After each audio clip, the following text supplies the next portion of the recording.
by going to gbnews.uk.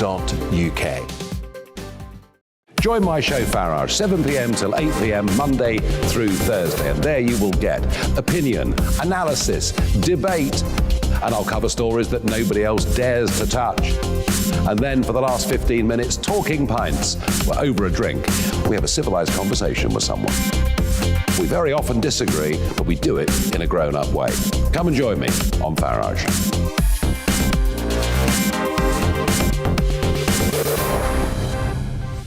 I'm Dan Wootton. Join me Monday to Thursday from 9 to 11 for the feistiest and most fun news debate on TV, where free speech reigns. I'll bring you a sharp take on the day's biggest stories, bombshell newsmaker interviews, and A-list guests. And I guarantee you, no spin, no bias, no censorship, and no reason to go to bed. That's Dan Wootton Tonight, Monday to Thursdays from 9 on GB News. Hello there, I'm Eamon Holmes. And I'm Isabel Webster. And we hope you can join us for Breakfast with Eamon. And Isabel. You make me laugh out loud, belly laugh. Is that important first thing in the morning? Yeah, absolutely. And there's me trying to be deadly serious. News is a serious business. Yeah, I have to rein you in sometimes. Well, it doesn't stop us laughing at it. It doesn't stop us having an opinion on what's going on. Yeah. And it certainly will not stop us reflecting what you think. Weekdays from 6 to 9:30 on GB News.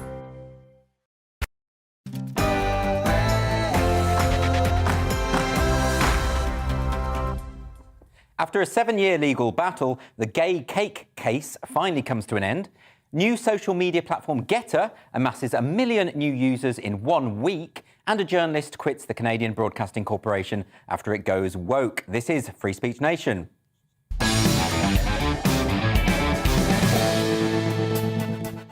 Only 20% of the country are on Twitter, and yet it seems to have a disproportionate influence on so much of our public and political discourse. This is probably because the entire media and political class are on there, and they often use the forum to debate and discuss their ideas. Well, I say debate, but your typical Twitter argument usually ends with someone throwing out expletives with the caps lock on and comparing his opponent to Hitler. But whether we like it or not, social media has become the de facto public square. And given that the major platforms are run by just a few corporations, big tech now has dominion over the acceptable limits of public conversation. The employees in big tech are overwhelmingly left-leaning and are disciples of a new identity-obsessed religion that has become known as the woke movement, or the ideology of critical social justice. This is why you'll find your online search engines are manipulated so that you're nudged towards reading the correct opinions. It's why social media platforms will push certain articles over others, and why some online booksellers won't allow you to search for certain titles. It's like having Mary Whitehouse continually looking over your shoulder, prodding you in the ribs if you dare to read something that offends her sensibilities. Big tech censorship is out of control. Remember when Twitter and Facebook banned the sitting president of the United States? Remember before the election when Twitter decided to prevent its users from sharing a negative news story about Hunter Biden? They even suspended the account of the New York Post. And this isn't just some blog. The New York Post was established in 1801 by that founding father and well-known rapper, Alexander Hamilton. And by the way, that story about Hunter Biden turned out to be true, but of course, partisan corporations in Silicon Valley thought they knew better. If this wasn't election interference, it came dangerously close. Now these platforms are regularly banning accounts, not for violating any rules, but because they just don't agree with what they've got to say. Gender-critical feminists are the latest group to be targeted by big tech. If you want to assert that there are 2 biological sexes and that women's rights are adversely affected when gender identity ideology is enacted in law, you probably won't last long on Twitter. And this week, a news aggregator called Politics for All, run by a 19-year-old journalist, Nick Moore, was kicked off the platform without any explanation. He hadn't broken any rules. And when he asked what crime he'd committed, he just got an automated response, repeating the vague mantra about breaking terms and services. For those of you who've read Kafka's The Trial, you will be familiar with this kind of procedure. But they're private companies. They can ban whoever they like. True, but if Facebook started banning people for being gay, wouldn't we have something to say about that? And isn't it slightly odd to hear people who claim to be left-wing cheering on multi-billion-dollar corporations in their efforts to limit the scope of acceptable thought and speech? I doubt that Karl Marx would be on board with that. Bear in mind that these are not elected representatives invested with the authority to act on behalf of the demos, but multi-billion-dollar corporations who profit from selling our data to advertisers. Do we really want these avaricious, morally bereft billionaires acting as our parents? If we're really seeking moral guidance, Silicon Valley seems an unlikely place to find it. Oh, well, if you don't like it, why not build your own social media platform? Well, it's easier said than done, isn't it? Parler attempted to do just that. And what happened? The big tech corporations ganged together to shut it down. I suppose we could try carrier pigeons, but I bet Mark Zuckerberg has got some winged monkeys he's had genetically engineered to take care of that kind of thing. The way in which the tech giants coordinated to prevent users from accessing Parler shows that they are willing to go to any lengths to ensure that their dominance of the market is absolute. They justified this intervention, by the way, by claiming that some accounts on Parler were openly calling for violence and that the company had failed to remove such content. But, of course, the same could be said for Twitter itself.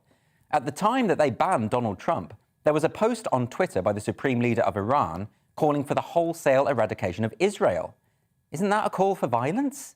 It certainly doesn't sound very friendly.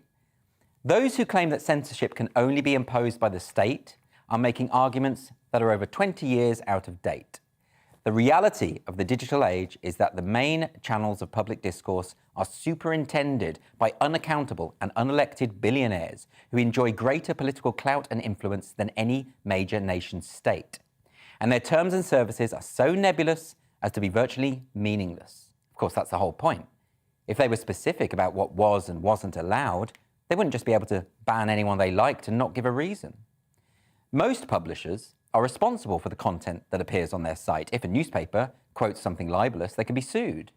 Not so Twitter, because it benefits from the protections afforded by Section 230 of the Communications Decency Act, which was introduced in 1996 so that companies could moderate user posts without being legally defined as publishers. This was especially important when it came to online comment sections, where it would be totally unfair to hold news outlets culpable for illegal or libelous content that was uploaded by users. But if they insist on behaving like publishers, why should they have these legal protections? That's a discussion for another time, perhaps. But for now, it's clear that we need new companies to break this oligopoly, not just for our sakes as users, but for the sake of the principle of free speech, which is taking quite a hammering in these illiberal times.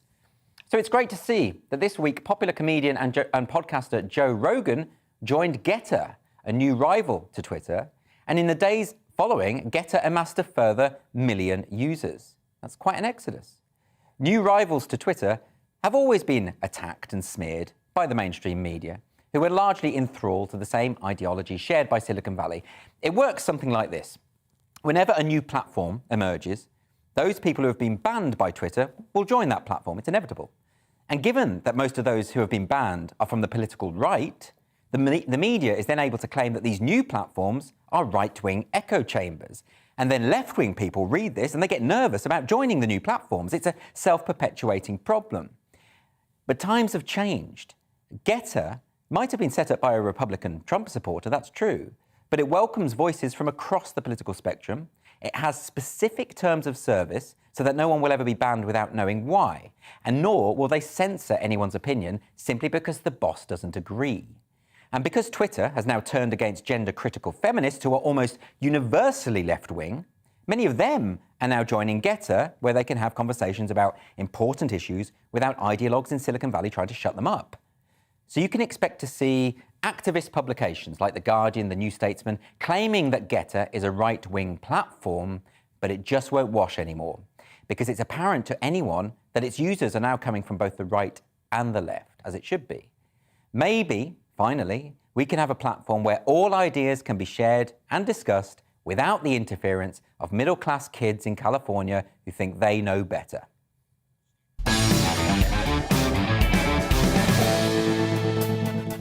My panel today, we've got Stephen Grant and Leo Kearse, who will be with me until 9 p.m. here on Free Speech Nation, live on GBNews and also on digital radio. That's a new development. By the way, due to increased restrictions, we don't have an audience this week for Free Speech Nation, so our topics are going to be a mixture of questions from viewers at home and some of our own choices. We are getting an audience back by the 23rd of January, by the way, so this feels a bit weird for us, guys. Are you okay with this, the fact that we're sitting here in an empty room Normally we'd have approval. Yeah, no, it reminds me of doing the Edinburgh Fringe. It's great. It is good like that, isn't it? You're just sitting in an empty room talking to yourself. Yeah, I'm sure you've had more success than that, Stephen. I've got more people in than this, but I've also chosen to not do a show when they had nobody in. Which we are doing, which is admirable. You know, I say with the Edinburgh Fringe, when you have a few in, I just go for it. I just do it's awkward and embarrassing, and you know, you want to hurt yourself afterwards, but you just do it anyway, don't you? How are you today, Lou? You're a bit hungover. I'm a little bit hungover. Yeah. Yeah. What happened? So I was doing dry January and then decided to stop. What are we on now? The 10th. It's quite a long way.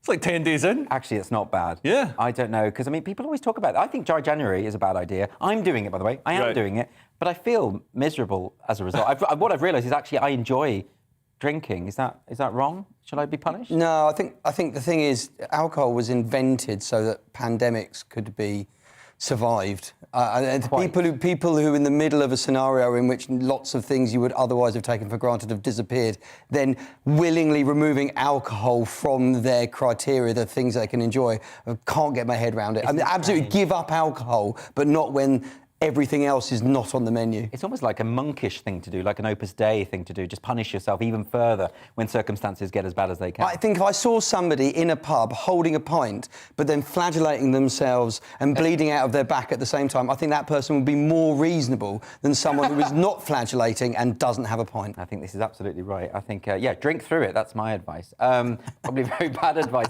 We're going to be talking about various issues today. As I say, normally we'd have the audience asking us the questions.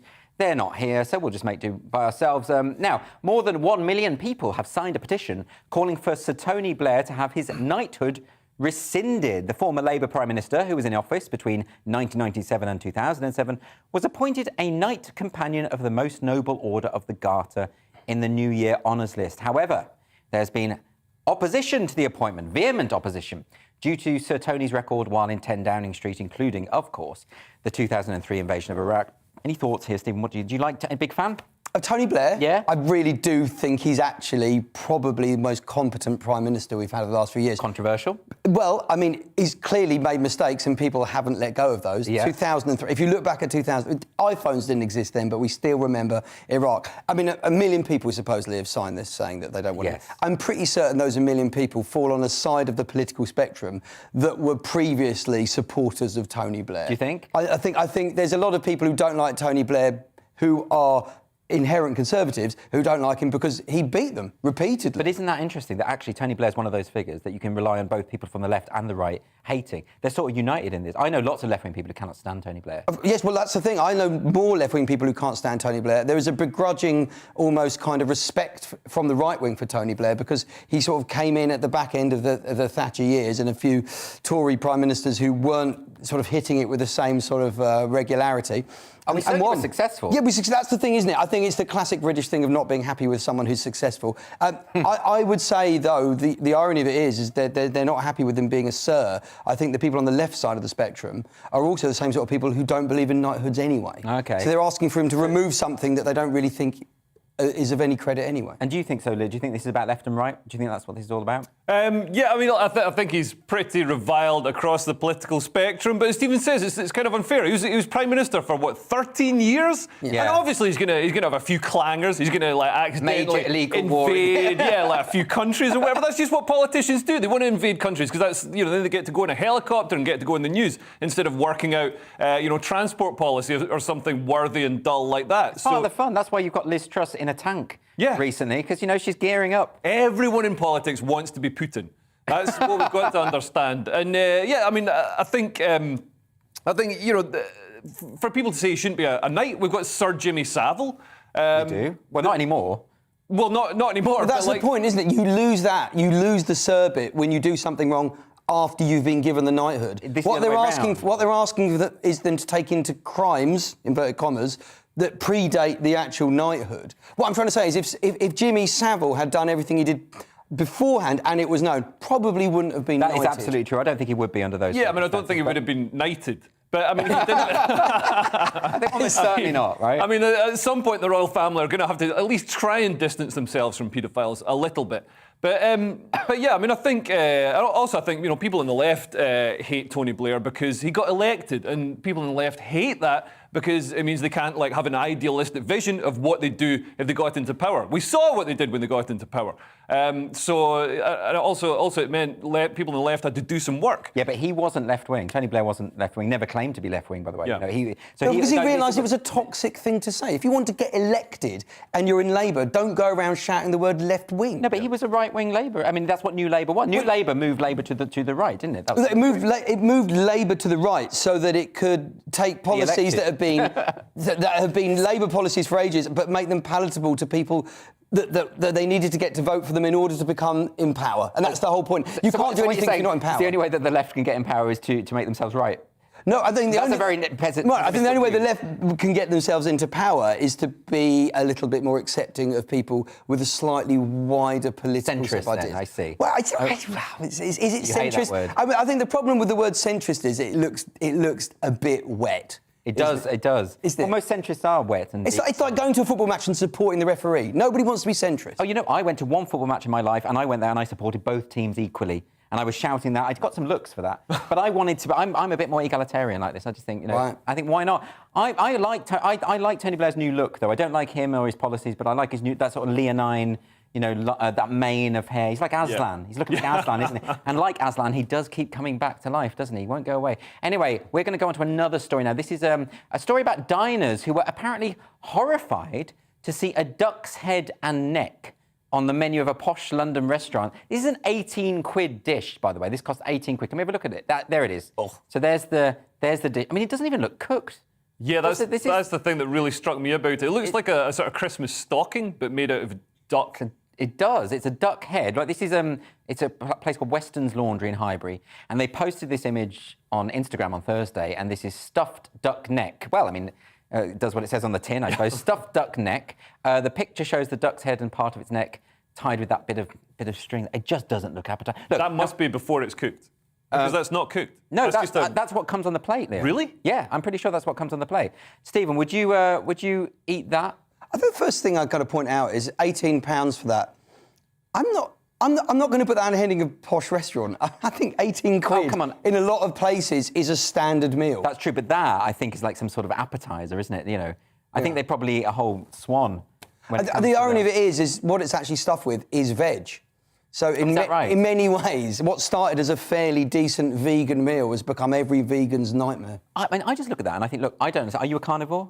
I'm a carnivore, yeah. An omnivore or a carnivore? I eat everything. You see, because I look at that and I sort of think, because I'm a vegetarian and so I have that moral high ground, which is quite nice. But then I look at that sort of thing and I look at you sort of people and I think, how do you eat that? Like, I get eating I wouldn't eat that. I mean, can we clarify? I wouldn't eat that. And is that because there's a face attached? No, it's because it's 18 quid. Oh, okay. Wetherspoons, you can get a steak, chips, some veg, and a pint of lager for like 12 quid. It's amazing. Yeah. For 18 quid, I'd want an emu.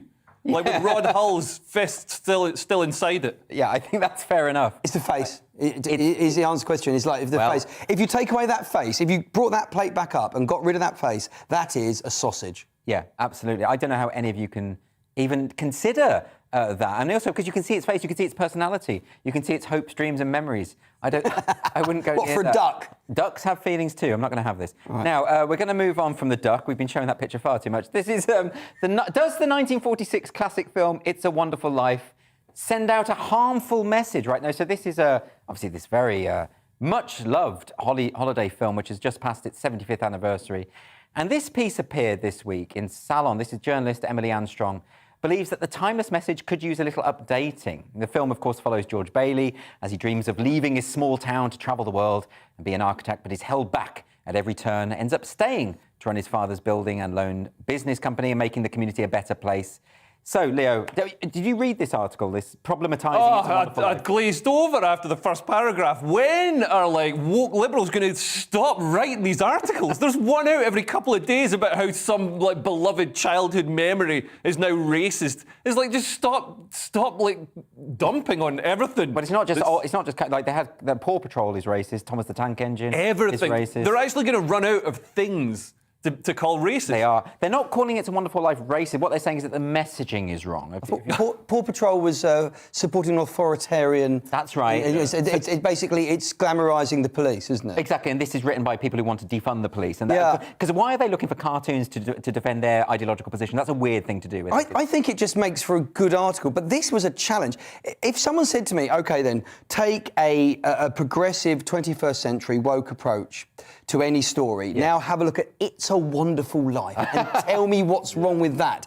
I did read that article, and I think 5 or 6 paragraphs in, long after Leo had given up, I was applauding because I was going, how have you found genuine upset or disgust in this? I honestly believe there are people out there who are, I would consider to be progressive, open-minded, caring, and have no hatred in them whatsoever, who have got 2/3 of the way through that and went, I've now reached my limit. Oh, this is the woke tipping point. No, honestly, I think it's so ridiculous. There is an outside chance that there are people out there who feel that there's nothing they can be more woke about. Have gone, no, that's it. I think it might have been a bet. Because, you know, they love to problematise absolutely everything, and I think someone said to them, I bet you can't problematise It's a Wonderful Life. Yeah, and I think they've done an just did it anyway. They've done an OK job. Do you think this is actually a right-wing journalist who's just satirising, who's trying to discredit the left through... I always think that. Like these days, whenever I see these articles, my first assumption is, did I write that? Or did someone else write this to mock them?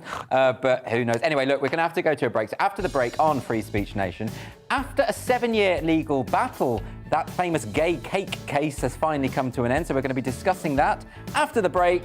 But first, the weather. It's time to remind ourselves there's always another winter. Canary Islands sponsors the weather.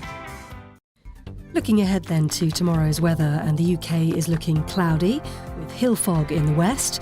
Outbreaks of rain and drizzle edging eastwards, so let's take a look at the detail. Well, very cloudy and murky across the southwest of England on Monday morning, with extensive hill fog over the moors. Patchy rain as well lying over eastern areas. It'll be dry but mostly cloudy as it starts off in the southeast, with the best of any brightness in the east, feeling chilly too. Wales starts the day on a wet note with outbreaks of rain or drizzle for most. It'll be murky with low cloud and hill fog. In contrast, it'll be a mostly dry picture for the northwest of England, although it will also be cloudy. There'll be low cloud and hill fog with patchy rain arriving from the west. And a similar story for the northeast of England on Monday morning, another cloudy start with the best of any brightness along the coast, feeling rather chilly as well. Outbreaks of rain covering most of Scotland, except for the far east where it'll start cold and dry, the rain falling as snow over the highest mountains. Northern Ireland starting cloudy and murky with hill fog and a little light drizzle in places, breezy too around the coasts, but feeling generally milder. Rain, drizzle and low cloud slowly edging eastwards throughout Monday, and it's going to be milder than of late for all. And that's how the weather's shaping up during tomorrow morning. Canary Islands sponsors the weather.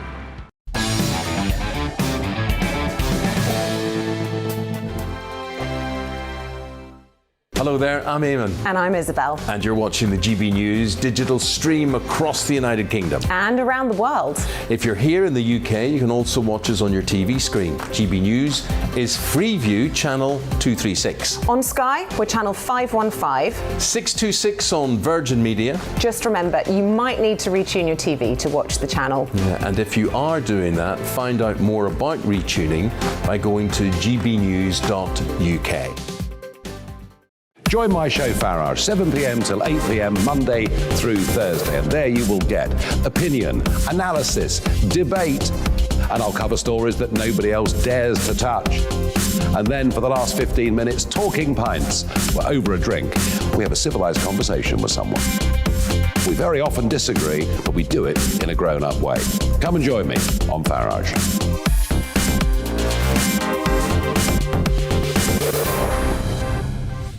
I'm Dan Wootton, join me Monday to Thursday from 9 to 11 for the feistiest and most fun news debate on TV, where free speech reigns. I'll bring you a sharp take on the day's biggest stories, bombshell newsmaker interviews, and A-list guests. And I guarantee you, no spin, no bias, no censorship, and no reason to go to bed. That's Dan Wootton tonight, Monday to Thursdays from 9 on GB News. Hello there, I'm Eamon Holmes. And I'm Isabel Webster. And we hope you can join us for Breakfast with Eamon. And Isabel. You make me laugh out loud, belly laugh. Is that important first thing in the morning? Yeah, absolutely. And there's me trying to be deadly serious. News is a serious business. Yeah, I have to rein you in sometimes. Well, it doesn't stop us laughing at it. It doesn't stop us having an opinion on what's going on. Yeah. And it certainly will not stop us reflecting what you think. Weekdays from 6 to 9:30 on GB News.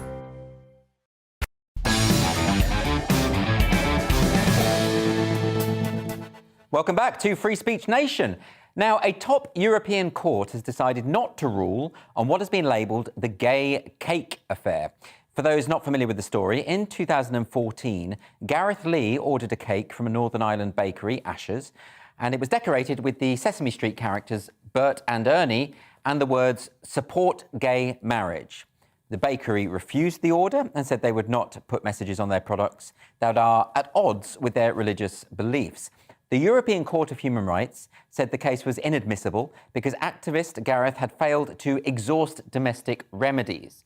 This was the latest ruling in a long-running legal battle that began 7 years ago. So joining me now to discuss this is Kieran Moyner of Phoenix Law, who was the solicitor for Gareth Lee, the man who ordered the cake to be made, and Peter Linus, the UK director of the Evangelical Alliance. Thank you, gentlemen, for joining me tonight on Free Speech Nation. Good evening. Good evening. Good to be here. Kieran, I want to come to you first about this. Can you tell us, is this now the end of this saga? Because it's been going on for so long. Was this ruling just down to a technicality? Is it going to be pursued any further? Well, I suppose the judgment is relatively recent and we have to consider that. And Mr. Lee is entitled to advice and that advice be legally privileged. So it will be his decision. There are certainly options there. Of course, as you say in your introduction, it is the highest court and that normally does bring finality to it. There will certainly be no appeal of the inadmissibility ruling because you cannot make that appeal in the European Court of Human Rights. But the laws that Mr. Lee brought his application under, we say remain uncertain, and all the complaints and arguments he had that Europe didn't grapple with remain, and therefore it's likely that other cases of this type could come about. Can I go to you, Peter? What was your reaction to this decision? Well, I think after almost 8 years, this cake was bought in 2014. The saga of what turns out to be the not-so-gay cake case is now hopefully over. I think it's a good decision. Ultimately, everybody's human rights have been affirmed. Everyone is better off because of the ruling. And right at the heart of this is the protection from compelled or forced speech. And actually what it means is nobody's going to be compelled or forced to do something against their will. We do have a UK Supreme Court ruling. It was unanimous. It was the highest set of judges in the land, including the Chief Justice at the time, Baroness Hale. It was a really clear ruling. And actually, we do have legal certainty because of that ruling. And the fact that this has been ruled inadmissible kind of cuts off the European option, really. And hopefully that's the end of the saga. And hopefully we now have clarity for everybody going forward and everybody's rights to be not to be compelled to do something against their wishes have now been secured and protected. And that's ultimately a good news story all round. Kieran, I want to ask you about the Mr. Lee's case, insofar as a lot of people have interpreted this, and I think Mr. Lee would agree, as a discrimination case, that Asher's Bakery were not wanting to serve him on the grounds that he was gay. But of course, that's not the case, is it? Because the bakery were perfectly happy to serve not only him, but any gay customers. It was simply, as was just said by Peter, the message they did not want to express the message that they disagreed with fundamentally. Isn't that right? Yes, so there was sexual orientation arguments made, and that was whether, support gay marriage. The key issue there was gay and therefore associated discrimination of a class of people. And then the political opinion was the second, because same-sex marriage was not legal in Northern Ireland until recently, and therefore it was a political message. But it's the difficult. So it certainly is. The issue was the message, and yes. What we were saying was that by printing a message You're not promoting it, you're not endorsing it, you're not supporting it. It's simple printing, and therefore there's no connection to religious beliefs or political opinion. So, but you accept, however, that it was never the case that the bakery were discriminating against him on the basis of his sexual orientation? I don't accept that because it's associated discrimination. If it had said support marriage, that would have been fine. The issue was gay and the word gay in it. So therefore, it's associated discrimination on that class of persons. Peter, do you accept that view that this could be interpreted as that the refusal was anti-gay, essentially? No, the Supreme Court were really clear, and I'm actually really surprised to hear Kieran dispute the Supreme Court finding in that sense, or disagree with it and not accept it. Baroness Hale was the most clear on that. She said, look, it absolutely is an affront to human dignity if you deny somebody service on the grounds we're talking about. But she said that is not what happened in this case, and it does the project of equal treatment no favours to seek to extend these kind of rights beyond the proper scope. She was crystal clear, and that argument was made throughout. Had anybody gone to get that cake with that message, we wouldn't have got it, regardless of our sexual orientation. And that's the point. They weren't not serving Mr. Lee because of his sexual orientation. They'd served him before, they would serve him afterwards. There's very clear discrimination rules on this, and we do need to accept the Supreme Court ruling on that, which was crystal clear. It was really, actually, I think, unhelpfully framed by the Equality Commission initially in Northern Ireland. They brought the case initially in the first 3 rounds, and that was kind of pitched as sexual orientation against Christians. And actually, it's a bad frame. Just because some people involved had each of those characteristics, that's not what the case was about. It really came down to, can you be forced to put a slogan on that you disagree with? And the court said, no, you can't be compelled to do something, to use your creative talents, to use your business in this way. And that's really fundamental to the free speech that this particular programme's about. Yeah, but Peter, do you accept, however, that, when you offer a public service like this, you say, we're going to be able to, we'll create whatever cake you like, that doesn't automatically amount to an endorsement of it. If for instance, someone in that bakery was a supporter of, say, the DUP, and someone came in wanting them to create a Sinn Féin cake, it wouldn't amount to a support of Sinn Féin to do so, would it? So that's one of the unique things about the Northern Ireland law, was the political opinion piece here, and whether you were entitled to say no based on the grounds of political opinion. We have very distinct laws because of some of our history. For good or for bad, those things have been carried over. And I get why there are different responses to how you could have operated in this situation. The point was, are the bakery entitled in this case to say this is so fundamental to them and their set of beliefs that to make this cake would have been using their creative skills and ability to support a campaign, a political campaign that they fundamentally disagreed with? And the court said you can't compel somebody to do that. And I think that's ultimately a good result in a free society.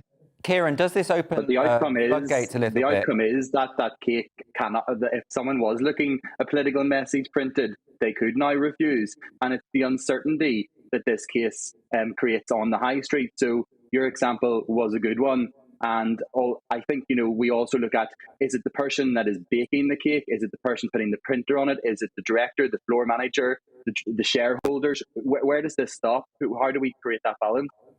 Kieran, do you think, though, that, a lot of people, when they look at this story, they do think that it's something that has been blown up out of all proportion, insofar as, if I went into a cake shop and they didn't want to make the cake that I requested, couldn't I just go to the cake shop down the road and sort of solve the problem that way? And I think that's a reasonable viewpoint, but when we have to strip it back, and we're talking about either sexual orientation, political opinion, religious beliefs, racism, whatever it may be, it might start off with the very simple: where you sit, why can't you just get the next bus, what side of the street you walk down? All very simple, straight, difficult bits. But it's the principles that matter, and therefore there's a bigger argument here. And the reality is LGBT people in Northern Ireland are concerned, are worried, and they're the ones that are discriminated most here. Peter, there's a big difference. Sorry, Peter, I just wanted to ask, are you, Peter, just before we go on, are you concerned at all, Peter, that this might set a precedent whereby, for instance, fundamentalist Christian bakers might be forced to make an atheist cake, for instance, something like that? Well, the hope is that it's the reverse, isn't it? They're protected from that. As advertisers, we've tried to put advertising hoardings up. Advertisers have rules about what political messages they'll take, what they'll run on billboards, what they'll run in cinemas. This is not unusual. The Church of England even had an ad banned about prayer. That's what advertisers are entitled to do. They put the rules in place, they say these things. So this is not unusual. Lots of groups have to deal with this. If you want to put a slogan or message into the public square, so I think we've got to be very clear to distinguish between where you sit on a bus. Fundamental. Baroness Hill was really clear on this. If you've been discriminated against Mr. Lee because of his sexual orientation, fundamentally wrong, and I'd be absolutely with Kieran on that. But this was about something different. The message on the cake, and we actually it was quite a frivolous cake, though, wasn't it, Peter? I mean, it was a Sesame Street cake ultimately, just with a relatively innocuous message. It wasn't an extreme message, is what I'm saying. You might disagree with the message, but it wasn't an extremist. It wasn't an ISIS cake or something like that, you know. No, absolutely. And I mean, I'm not disputing that, but it did have a campaign slogan on it. And interestingly, it was one of the MacArthurs themselves who took the order. So it was actually the lady who owned the shop herself. And when she reflected on that, I mean, she gave her evidence and was very clear about that. And the judges found her very persuasive in terms of the genuineness of her disagreement, that they'd served the customer before. This was not an issue with the customer, but with the message. And I think that was really helpful. And this is a fascinating case legally, and it was really interesting. It raises difficult questions. But we have to learn to balance rights in society. A lot of your show, I think, is about this as far as I can see. And we're saying there are different rights at times, and we're going to have to work ways through this to do this better rather than always running to court in these situations. We have different views on things. We've got to be able to disagree and do that as long as we don't discriminate against individual people. That's profoundly wrong, and I disagree with it. Human rights come out of a Christian understanding of the world, and we need to lean into that. We are the champions of rights and freedom, and we want to keep doing that. Peter, we don't have much time left, so I just want to give the final word here to Kieran. Do you have anything to say off the back of what Peter has just said? I think we have to draw hard lines in law, and difficult cases can make bad law, but this law is now uncertain. We should have a high street that everyone should be able to enter a shop and get services no matter what. And just because they're shareholders or directors or limited companies, they aren't certainly endorsing, promoting messages that they supply. Well, thank you both. This is a fascinating case. We're going to have to call it a day there. I'm afraid we could go on for hours, but let's leave it there. Thanks so much for joining me tonight, Kieran and Peter. Up next on Free Speech Nation, we're going to be talking to the Canadian journalist Tara Henley, who quit the CBC over, in her words, their woke, radical political agenda. First, here's what Mark Dolan has coming up at 9 p.m. On Mark Dolan tonight, my Mark Meets guest is legendary football manager Ian Holloway. We'll talk about battling relegation, dealing with fans' expectations, and his own controversy both on and off the pitch. I'll speak to the author of a new book about the impact of lockdowns, plus my all-star panel, radio legend Mike Parry, TV pundit Ingrid Tarrant, and political commentator and Housewives' favourite, Andre Walker. And don't miss my big opinion monologue at the start of the show. See you at 9.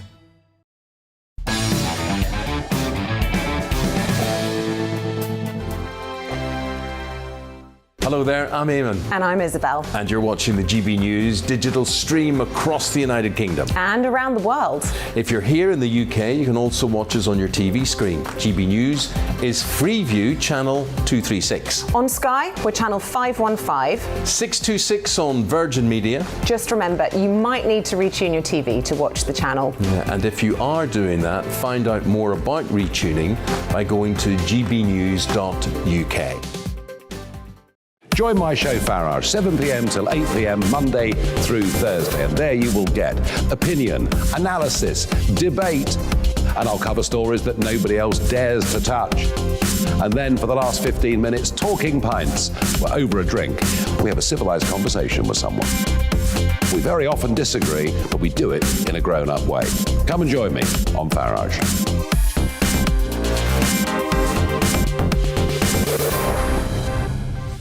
I'm Dan Wootton. Join me Monday to Thursday from 9 to 11 for the feistiest and most fun news debate on TV, where free speech reigns. I'll bring you a sharp take on the day's biggest stories, bombshell newsmaker interviews, and A-list guests.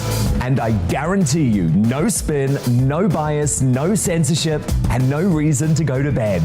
That's Dan Wootton tonight, Monday to Thursdays from 9 on GB News. Hello there, I'm Eamon Holmes. And I'm Isabel Webster. And we hope you can join us for Breakfast with Eamon and Isabel. You make me laugh out loud, belly laugh. Is that important first thing in the morning? Yeah, absolutely. And there's me trying to be deadly serious. News is a serious business. Yeah, I have to rein you in sometimes. Well, it doesn't stop us laughing at it. It doesn't stop us having an opinion on what's going on. Yeah. And it certainly will not stop us reflecting what you think. Weekdays from 6 to 9:30 on GB News.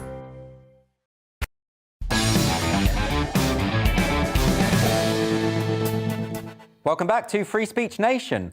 Later in the show, I'm going to be turning agony uncle with the help of my beautiful panel, Stephen Grant and Leo Kearse. And we're going to deal with your unfiltered dilemmas. So email us at gbviews@gbnews.uk and we're going to answer your issues. Don't be shy. Honestly, as personal as you like. You can trust us. Honestly, it's fine.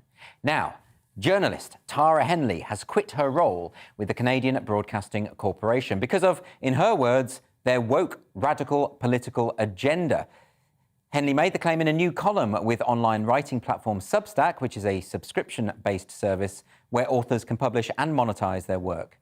Henley said she left following a flood of complaints about the dramatic change at the CBC over the last 18 months. And Tara joins me now. Thank you so much for joining me on Free Speech Nation, Tara.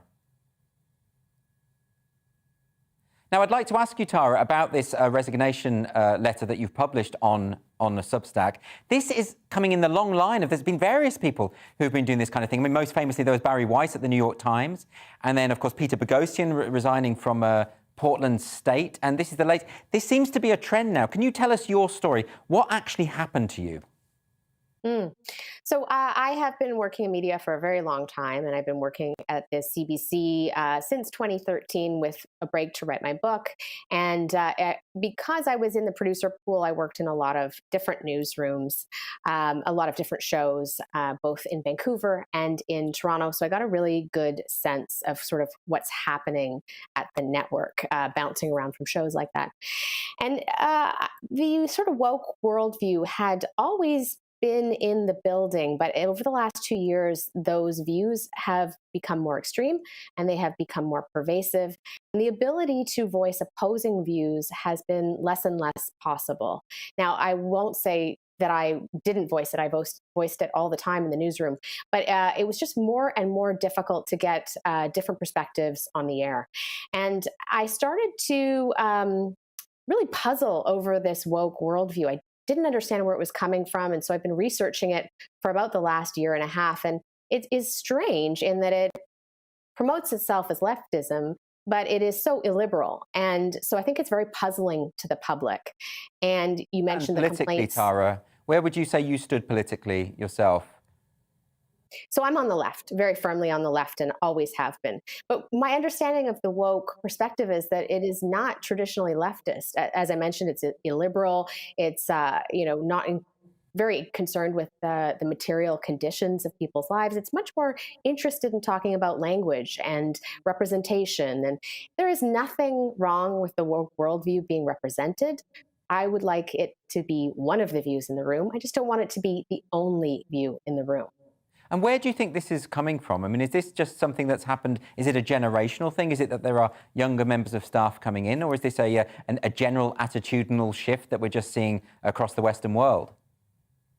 I think we're seeing this in newsrooms all across the Western world. And I think that's why, as you mentioned before, we're seeing so many journalists now slowly begin to object to it and to say that this is not good for journalism and it's not good for democracy. In the case of, my newsrooms that I worked in, I could see a lot of sort of pressures bearing down on the newsroom. There was Twitter, which has an undue influence, which presents the woke worldview as a consensus view when it is absolutely not in the public.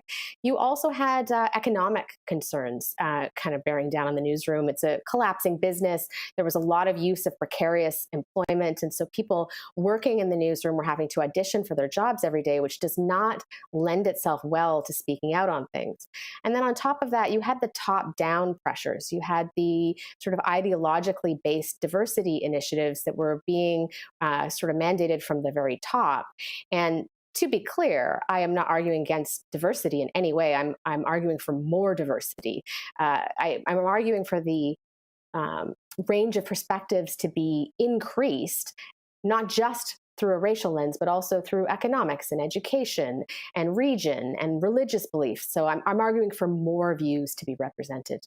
It's interesting, though, isn't it? Because when we see sort of conservative journalists such as Andrew Sullivan leaving and going exclusively to Substack and doing very well, I might add, we often think, well, that makes more sense because there's a sort of overwhelming left bias within journalism. Now, you're coming from a leftist perspective yourself. Would you say that a lot of left-wing people are increasingly disillusioned with what is going on here?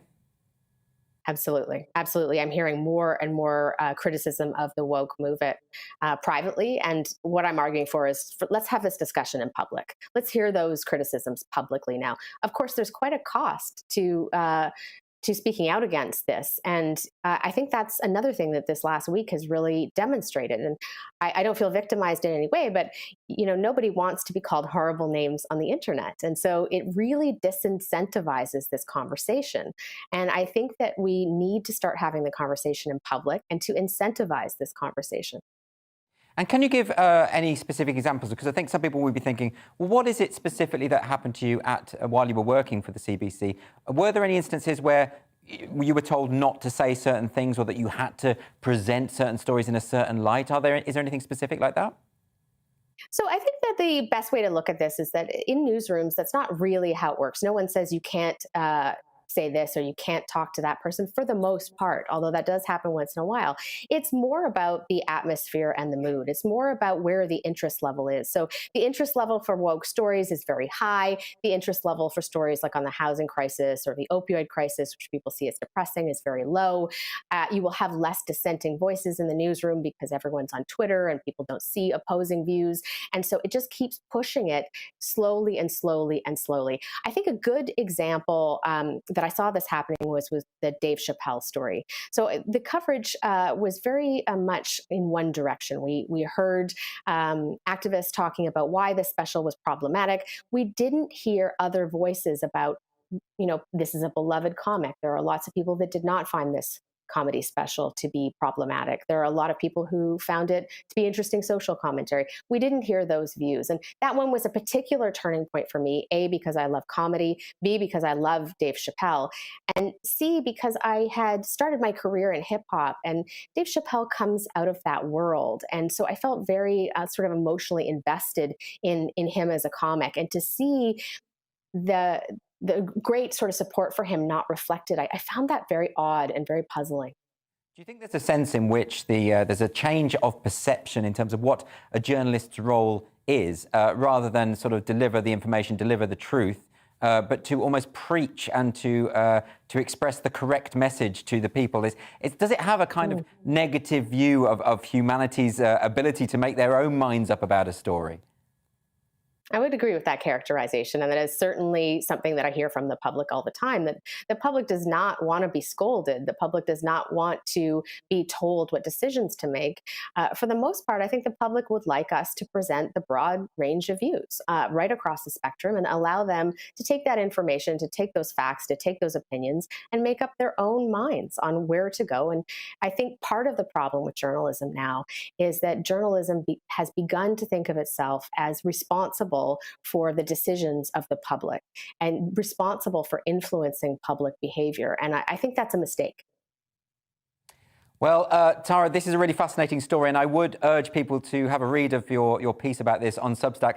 Thanks so much for joining me tonight on Free Speech Nation. Thank you for having me.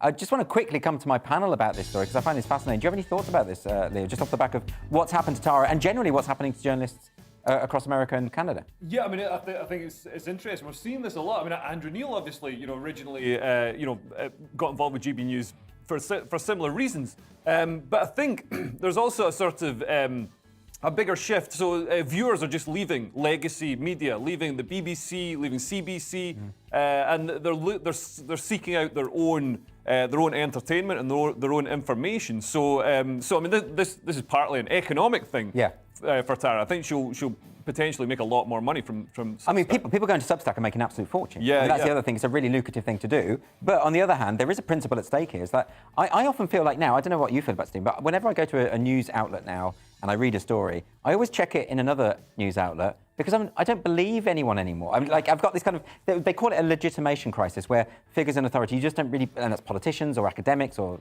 journalists. I don't trust one source anymore because I think people are constantly trying to tell me what to think about stuff. Yeah, I think that's really fair, actually. And quite often, when I look at two different sources, if I see a discrepancy between the two, I start realising which part of it is opinion, which part of it is fact. Yeah. And it's a really interesting way of approaching any story. I mean, I think the key thing I took out of Tara's story there is there's a lot of money to be made on Substack, and I think that's clearly an account I'll be signing up a little bit later on. But I mean, the point that she was making, saying she loved comedy, and she talked about Dave Chappelle, and it's a good example of where people approach it, is that quite often, and when she was talking about sort of a woke agenda, is that woke is a very umbrella term that covers a lot of things. And I think sometimes it covers stuff that should be approached. It used to be called politically correct, but then that was a very kind of a binary point of correct and incorrect. And the reality of it is that if you don't find offence with something, it's not a news story. Yeah, sure. And so realistically, it only becomes an agenda when it fights against the normal. So is this now a problem of our times, which is to do with clickbait, which is to do with the fact that actually offence stories, outrage stories are the things that people are going to want to find because they get revenue, right? Is that just being terribly cynical? Well, I'm just seeing a very obvious bias appearing in publications and broadcasters that are supposed to be that have a mandate to be balanced. I mean, The Guardian ran an article saying that Muslim grooming gangs, the concept is a far-right myth. Right. And they misrepresented. I've got a background in criminal intelligence, so I understand data and analytics. They completely misrepresented data and analysis to say that there's no issue, and there obviously was a huge issue. But for the woke left, they want there to not be an issue. They want there to be well, it's almost as though never any issue with diversity or immigration or anything. Well, it's almost as though they're sort of, because they're so obsessed with language and redefining terms and lived experience, the idea that their way of thinking is that actually, even if the facts aren't matching up, it doesn't matter almost. Yeah. It's like the end justifies the means. I mean, I've caught The Guardian out a few times on this, where they present statistics that prove the opposite of what they claim it proves. And you just start thinking, well, why? Look, we can see this, And it's not just The Guardian, to be fair. You get it on the right as well. You get it all over the place. But I really worry about this, and I think I want to go back to a time where the media just told me what was going on, and I can sort of decide what I think about that. Is that naive? I don't think it's naive. I mean, I think the problem with it is it's not enormously interesting to just read statistics. No, sure, but you could have a story that isn't just statistical. That is like, this is what has happened, and therefore then you decide what you think about that. I guess the issue here is to do with the fact that a lot of people now look to the news, and I don't know where the tipping point happened, to ask, what do we think about this? Well, that's opinion columns, isn't it? So opinion columns became very, very popular, and I think people realise that those are the things that people are going to read. I think people go to opinion columns often because they want to be able to blag an opinion. What do I think about that? Let's find someone I like and find out what they think, and then I'll think that as well. It's a lot of work to analyse the facts and come up with your own opinion. It's much easier to just open Jeremy Clarkson's column and be like, yeah, that'll do. It's really, I mean, I remember Salman Rushdie talking about this when he got a column where he had to write an opinion every week. He said, it's so hard having an opinion every week, On cue. Listen, anyway, we're going to go to a break now, and we're going to come back, and I'm going to be speaking to the head of Gettr, which is the new social media platform which is giving Twitter a run for its money. See you in a minute. It's time to remind ourselves there's always another winter. Canary Islands sponsors the weather. Looking ahead then to tomorrow's weather, and the UK is looking cloudy with hill fog in the west. Outbreaks of rain and drizzle edging eastwards, so let's take a look at the detail. Well, very cloudy and murky across the southwest of England on Monday morning, with extensive hill fog over the moors. Patchy rain as well lying over eastern areas. It'll be dry but mostly cloudy as it starts off in the southeast, with the best of any brightness in the east, feeling chilly too. Wales starts the day on a wet note with outbreaks of rain or drizzle for most. It'll be murky with low cloud and hill fog. In contrast, it'll be a mostly dry picture for the northwest of England, although it will also be cloudy.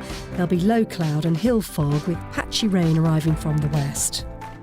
And a similar story for the northeast of England on Monday morning. Another cloudy start with the best of any brightness along the coast, feeling rather chilly as well.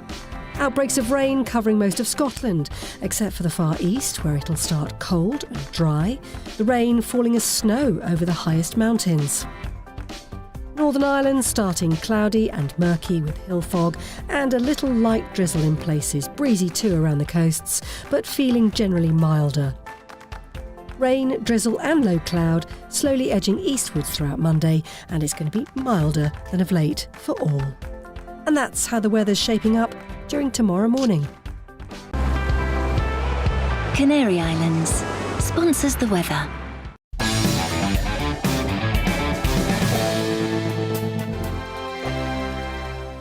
Hello there, I'm Eamon. And I'm Isabel. And you're watching the GB News digital stream across the United Kingdom. And around the world. If you're here in the UK, you can also watch us on your TV screen. GB News is Freeview channel 236. On Sky, we're channel 515. 626 on Virgin Media. Just remember, you might need to retune your TV to watch the channel. Yeah, and if you are doing that, find out more about retuning by going to gbnews.uk.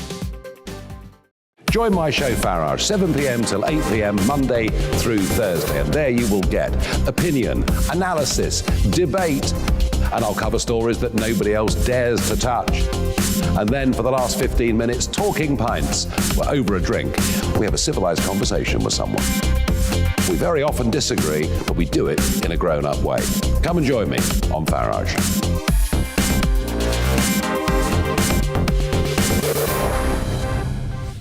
I'm Dan Wootton. Join me Monday to Thursday from 9 to 11 for the feistiest and most fun news debate on TV, where free speech reigns. I'll bring you a sharp take on the day's biggest stories, bombshell newsmaker interviews, and A-list guests. And I guarantee you, no spin, no bias, no censorship, and no reason to go to bed. That's Dan Wootton tonight, Monday to Thursdays from 9 on GB News. Hello there, I'm Eamon Holmes. And I'm Isabel Webster. And we hope you can join us for Breakfast with Eamon. And Isabel. You make me laugh out loud, belly laugh. Is that important first thing in the morning? Yeah, absolutely. And there's me trying to be deadly serious. News is a serious business. Yeah, I have to rein you in sometimes. Well, it doesn't stop us laughing at it. It doesn't stop us having an opinion on what's going on. Yeah. And it certainly will not stop us reflecting what you think. Weekdays from 6 to 9:30 on GB News.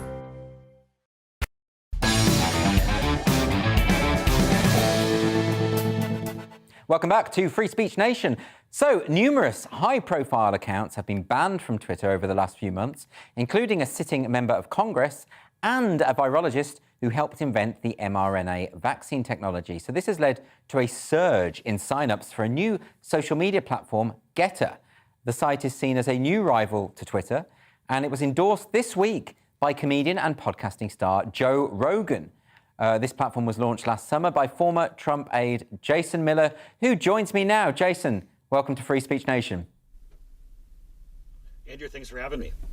Jason, I'd like to ask you, well, congratulate you for one thing. I mean, a surge. I mean, it's over 1 million people this week alone going to your platform. It does very much feel like we've had Gab, we've had Parler. This feels like maybe the first serious potential rival for Twitter. Am I right in saying that?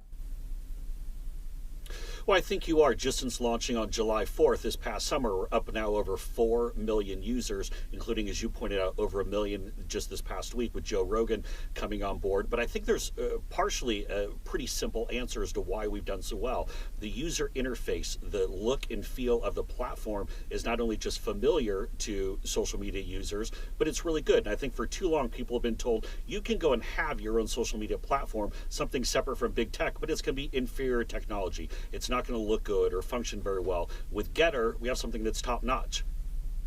Been noticing, I mean, I know that you yourself come from you are a Republican supporter, you were an aide to Donald Trump, and that might make people think, well, this is just going to be another right-wing platform. But a lot of left-wing people I've been talking to have been going to Gettr, including a lot of left-wing gender-critical feminists who would have their accounts banned from Twitter for stating biological facts. So is that something that you're pleased about, that this is opening up the conversation a bit more? Absolutely, and I think in addition to the fact that we have people from all across the ideological spectrum, we have a lot of people who I wouldn't even say are particularly partisan at all. People who don't wake up and say that they're Tory or Labor, people wake up and say Republican or Democrat. We have people who just care about free speech. And yes, obviously I'm a conservative Republican. I make no bones about it. But I want people from all over the world and all across the ideological spectrum, because we have to have this free speech debate. And I think what people, Andrew, get so frustrated about is that one set of users get treated differently from another set when it comes to big tech. And you see this with debates over mandates or lockdowns, or you saw it even over election issues. We see it with issues of democratic reforms all around the world. This has to be a digital town square, and you can't treat people different just because they have a different value set. Was there a moment when you realized you had to do this thing? You know, what was it that sort of stimulated you into actually making the effort to launch a whole new platform? It's quite a daunting prospect, isn't it? It is, and I'll tell you that it's not necessarily the easiest project. I would say going back to the spring of 2020 when COVID first came on the scene and people started criticizing some of the government's handling, and not just in the US, but around the world, and people were being sentenced to digital jail for simply saying the virus came from a lab in Wuhan, which, spoiler alert, it did. And then going into the fall campaign, of course, I was working for President Trump, and there was the banning of sharing the Hunter Biden story about his laptop and all the foreign dealings from the Bidens. But after President Trump was deplatformed a year ago yesterday, on January 8th of 2021, I realized we had to do something different. We had to have a new platform. And again, this wasn't just about, say, people who are Trump supporters or Republicans in the US. And as I started building this, I realized it's an issue all over the world.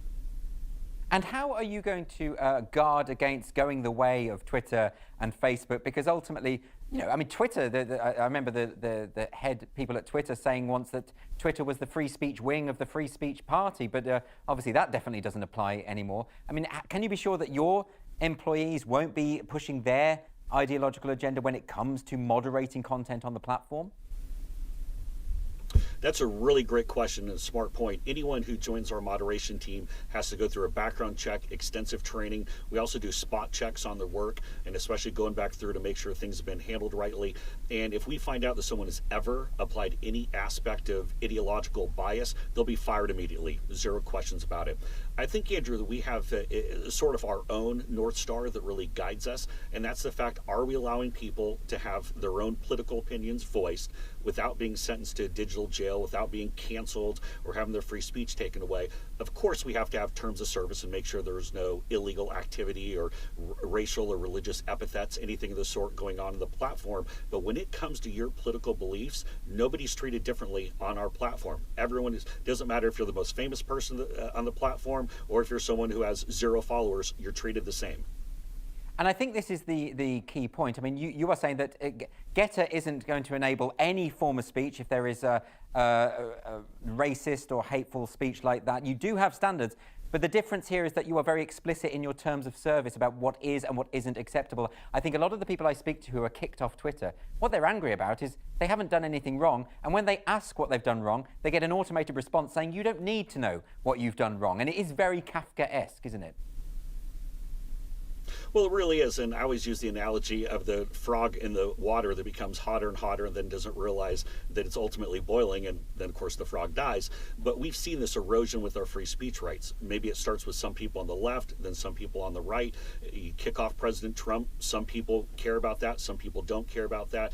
But then as we're starting to see now, even with what Google and YouTube are doing with regard to climate change, where they put up warnings if you mention anything about climate change outside of their worldview, I think big tech really has this viewpoint now that they support free speech, but only if they agree with what you're saying. That's where I think it's going too far. And with Joe Rogan, I think he was really a permission stamp for a lot of people to say, you know what, we have to do something different. And when Joe came over, we've really set something up that the technology is good. You can import all of your tweets with you over to Gettr, and it's a great positive environment.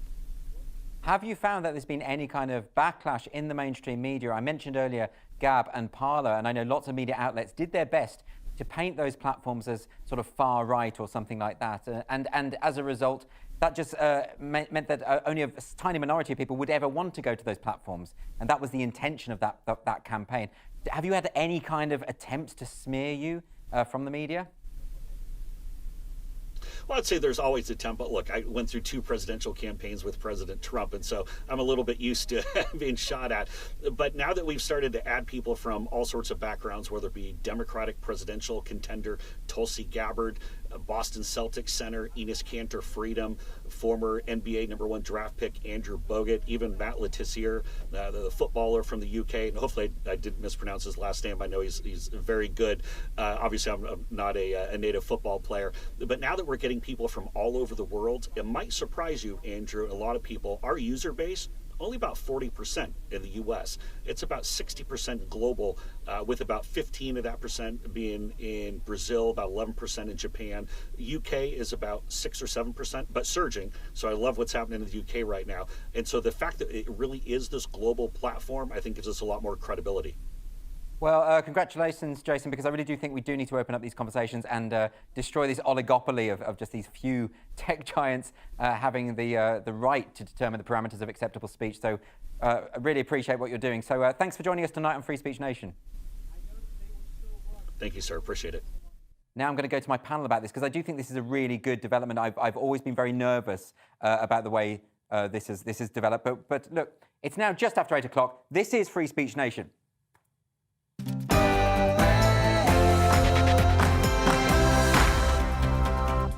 We've just been speaking to Jason Miller about Gettr, and Leo, do you have any thoughts about this? Because I'm relieved that this has happened. Well, at the moment, it seems to be going very well, but am I naive? Is this just going to go the way of Gab and Parler? And no, it's great. I mean, I think it's finally we've got an alternative social media that seems to be taking off and is doing well. I'm verified on there, which I'm delighted about. It's the only one I'm verified on. But yeah, it's great. The problem with Twitter and YouTube and all other social media platforms is the opacity. That's the thing. You're never sure when you're. I mean, the term Google's YouTube's terms for uploading videos. They can literally take anything down without without telling really. You why. And that can be an entire career gone. If you're making a living from YouTube videos, that's gone. So hopefully this is it's also going to have the effect of like twisting the arm of Twitter to make them a bit fairer and also open up their policies. That's a good question, Stephen. Do you think this will make Twitter change their behaviour? No, I'm going to be the voice of doom here. I think it's going to go the way of Gab and Parler. Right. I joined. That's the thing. I knew you were chatting to him, so I joined today, and obviously I just put my name in. Yep. I haven't followed anybody.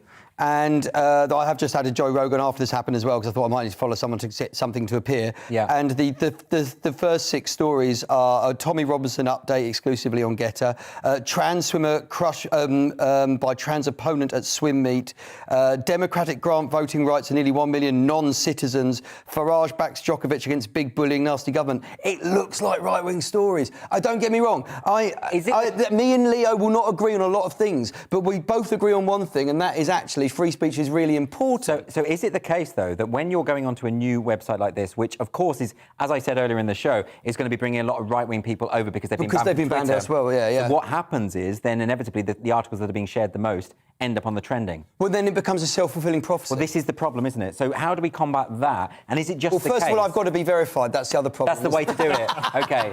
So then, No, but I'm verified on Twitter and Facebook, you see. I think Stephen makes a good point. If they're not manipulating what articles you see, which I understand they're not doing that, right, then what you'll end up with is the articles that are being shared the most. Now, what happens on Twitter is they promote the articles they think you ought to be reading, right? Yeah. Now, that's the big difference here. So I think that I wouldn't say that that's necessarily a bad thing. I think what's going to happen is, as more and more people from across the political spectrum go to Gettr, you're going to end up with different articles popping up from different sides of the story. And that is my ideal. Like, that's what I think we need, right? I don't want to not see articles that I disagree with. I want to see articles that I disagree I think with. we've reached the point where social media platforms are basically public utilities. So it's like Thames Water. I mean, you can change your water supplier, but you need to move house. So it's not quite a free market. And it's the same with Twitter or Facebook. You can't leave Facebook because the value is having your contacts with all your friends and family there. Yeah. So So it's not a free market. So I think the government, normally I'm not in favour of government intervention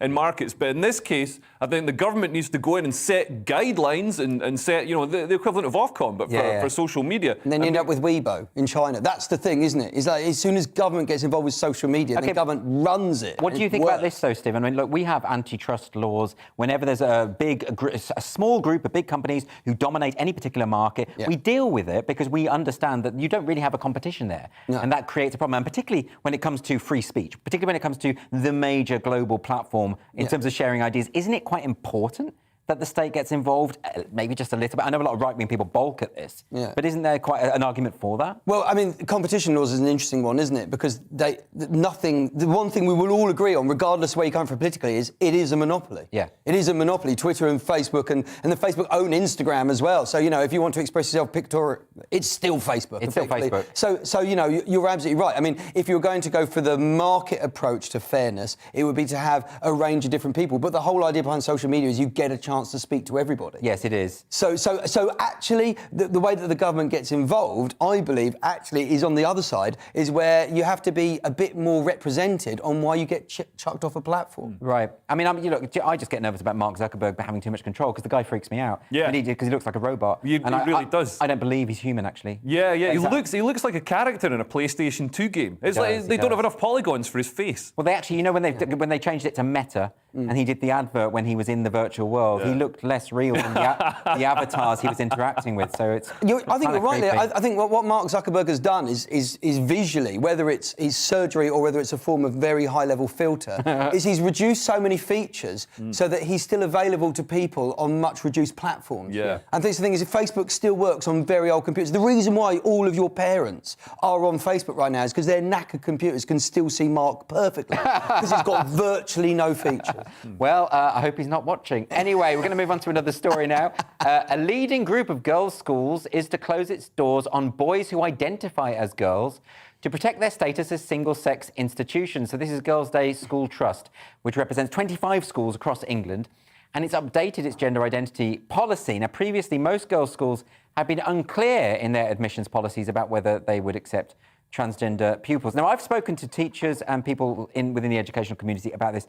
They've always taken the view of, we'll kind of cross that bridge when we come to it, because we don't really know what to do about that, because schools are all about being inclusive and they want to be able to do that. But if you're a girls' school, you are not inclusive by definition. That's sort of what it is. What do you think about what's happened here, Leo? Yeah, I mean, girls' schools, they're same sex, not same gender. So, I can understand why they've got the argument to do that. I mean, I think it's going to be unfortunate because obviously there's a lot of genuine transgender kids out there who won't be able to go to the school of their choice. But they're mostly posh schools, aren't they? Single-sex schools. Let's be honest about it. They're mostly posh children who are you don't go to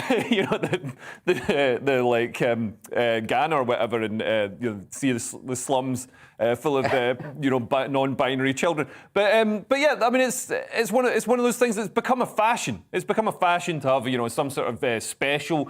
Gender, if you've got a boring, cisgender person, you're told that's not cool, that's not good, you're evil, that's basically almost as bad as being white. So you've got to change it and have a cool, jazzy one. So I mean there are hundreds. There are hundreds to pick from. You know what I mean? And it's I'm all for choice. It's this generation's mullet. I was going to say, I wouldn't have thought people's gender identity is fashion. I think the whole idea of the fact that you can come out as a child, though bear in mind, of course, you can't literally have gender reassignment operation until you're of an age that you are considered responsible enough to make that decision. So you're transgender by virtue of definition only.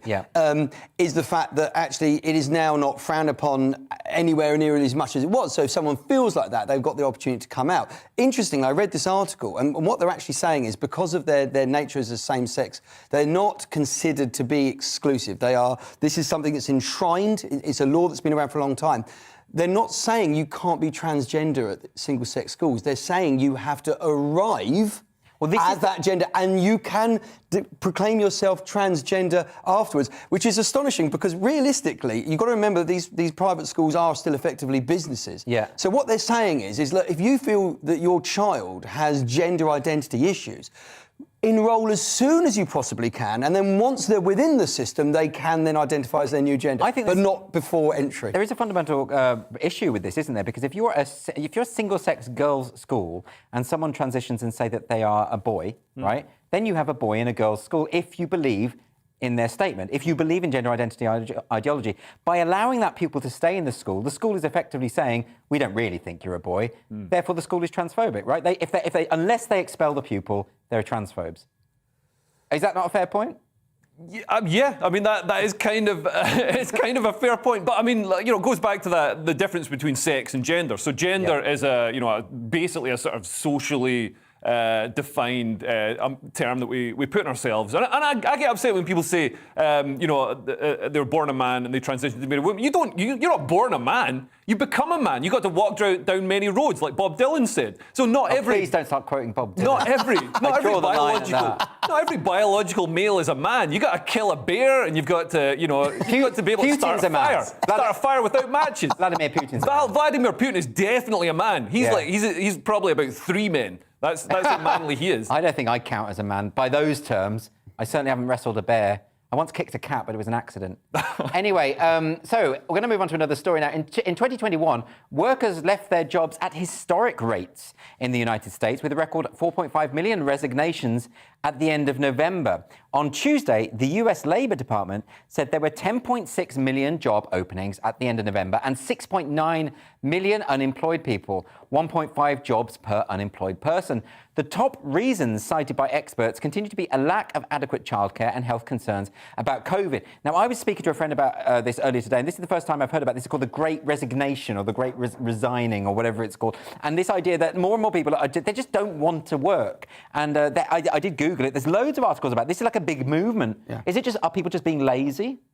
Well, you could argue lazy. If you've got millions of people who haven't got jobs and millions of jobs that need people, you'd think you'd bring the two together. Right. But there is a stronger argument that the jobs are crap.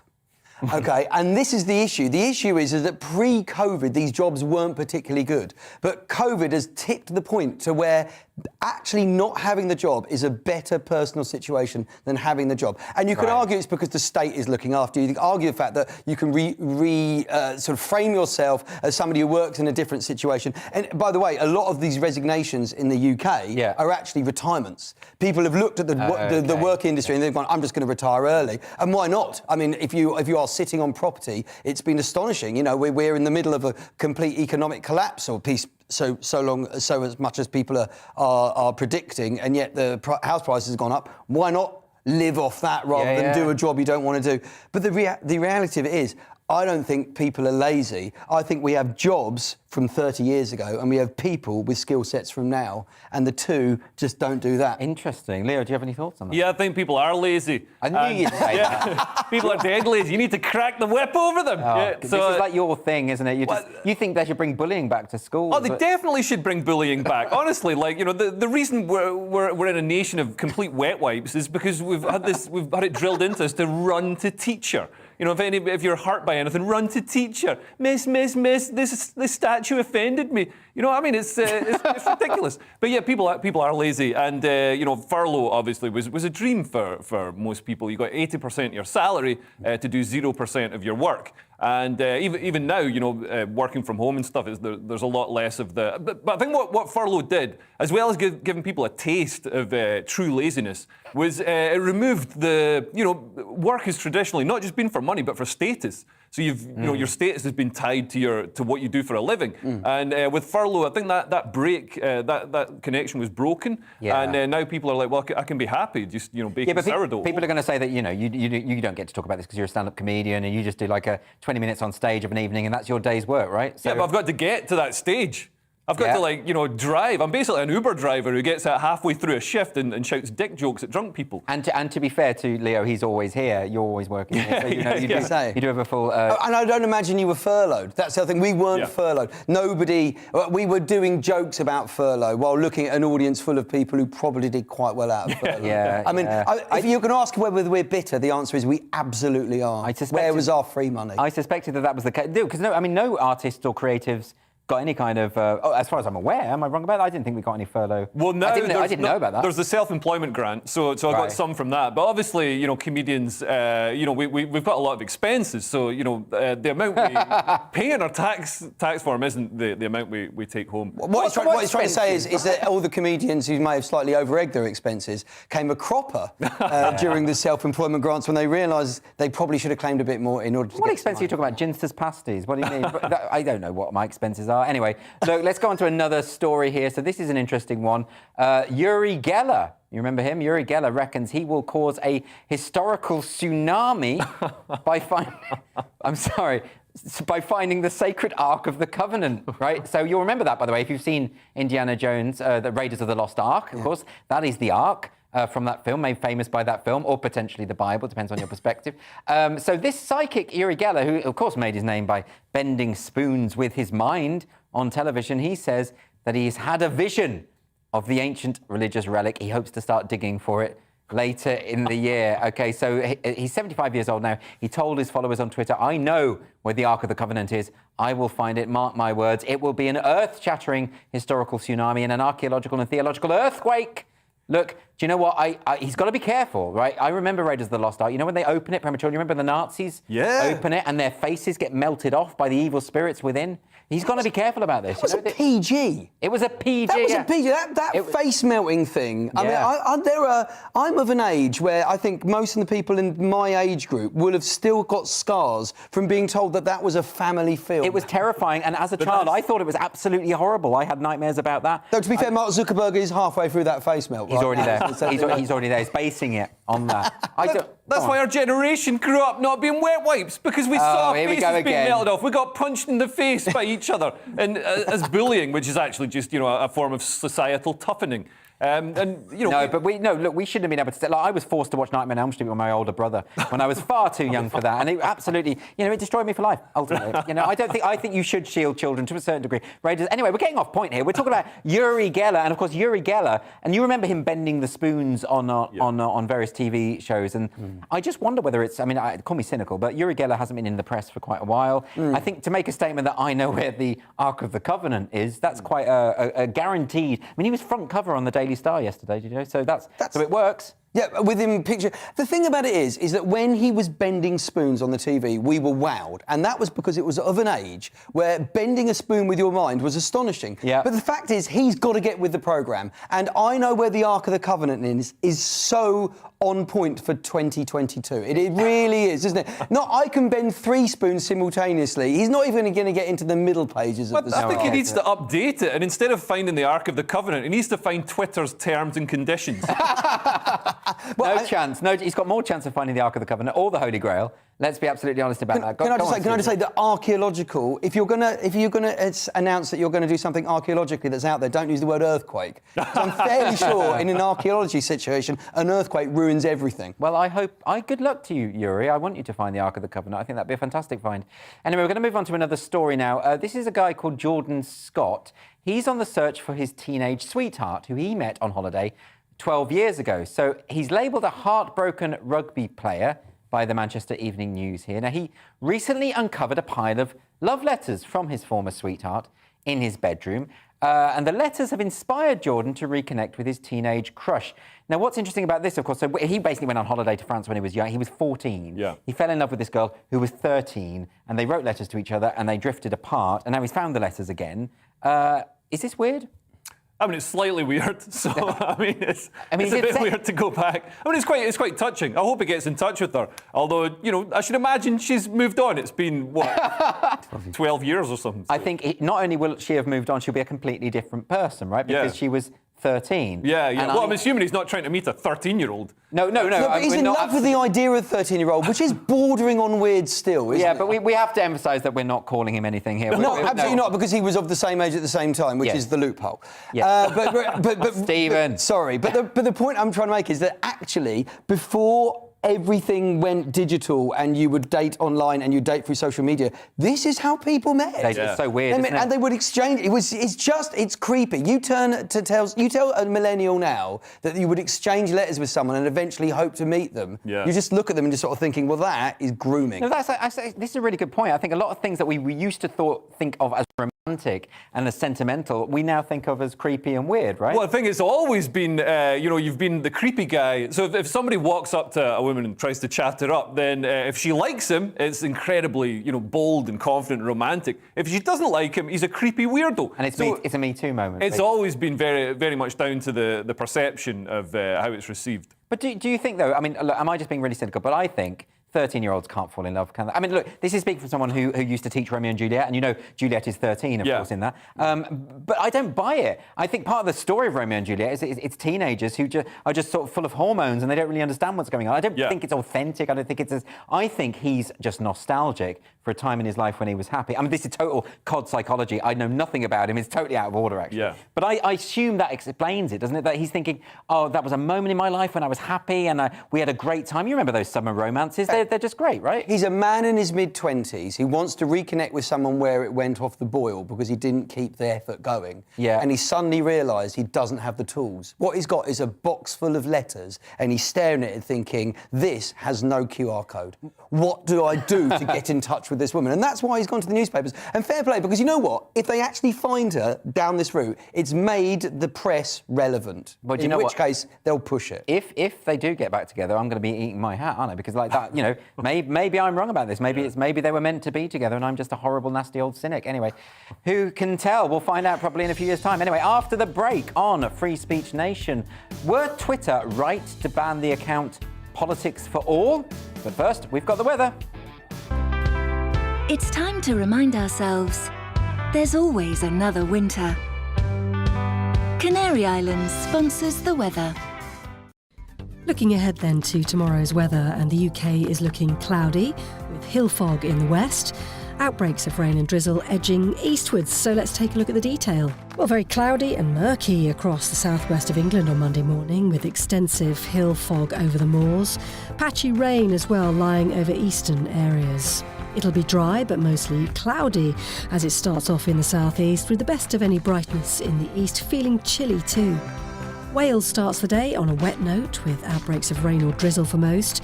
It'll be murky with low cloud and hill fog. In contrast, it'll be a mostly dry picture for the northwest of England, although it will also be cloudy. There'll be low cloud and hill fog with patchy rain arriving from the west. And a similar story for the northeast of England on Monday morning, another cloudy start with the best of any brightness along the coast, feeling rather chilly as well. Outbreaks of rain covering most of Scotland, except for the far east where it'll start cold and dry, the rain falling as snow over the highest mountains. Northern Ireland starting cloudy and murky with hill fog and a little light drizzle in places, breezy too around the coasts, but feeling generally milder. Rain, drizzle and low cloud slowly edging eastwards throughout Monday, and it's going to be milder than of late for all. And that's how the weather's shaping up during tomorrow morning. Canary Islands sponsors the weather.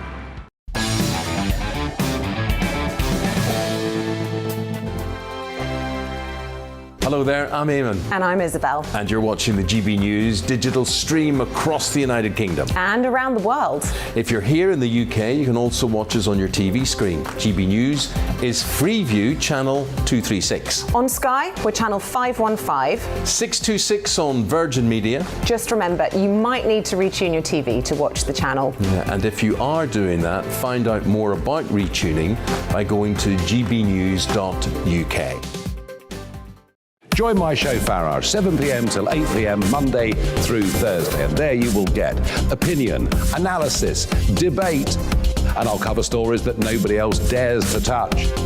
And then for the last 15 minutes, talking pints. We're over a drink. We have a civilized conversation with someone. We very often disagree, but we do it in a grown-up way.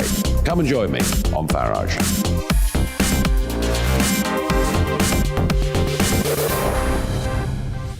I'm Dan Wootton. Join me Monday to Thursday from 9 to 11 for the feistiest and most fun news debate on TV, where free speech reigns. I'll bring you a sharp take on the day's biggest stories, bombshell newsmaker interviews, and A-list guests.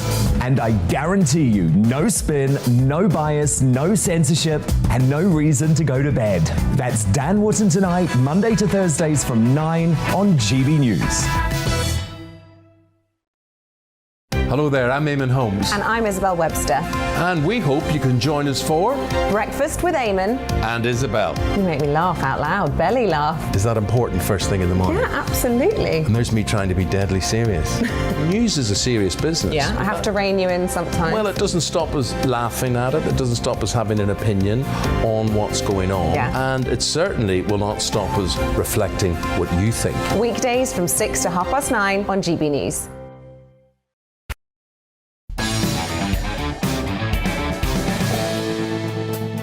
Welcome back to Free Speech Nation.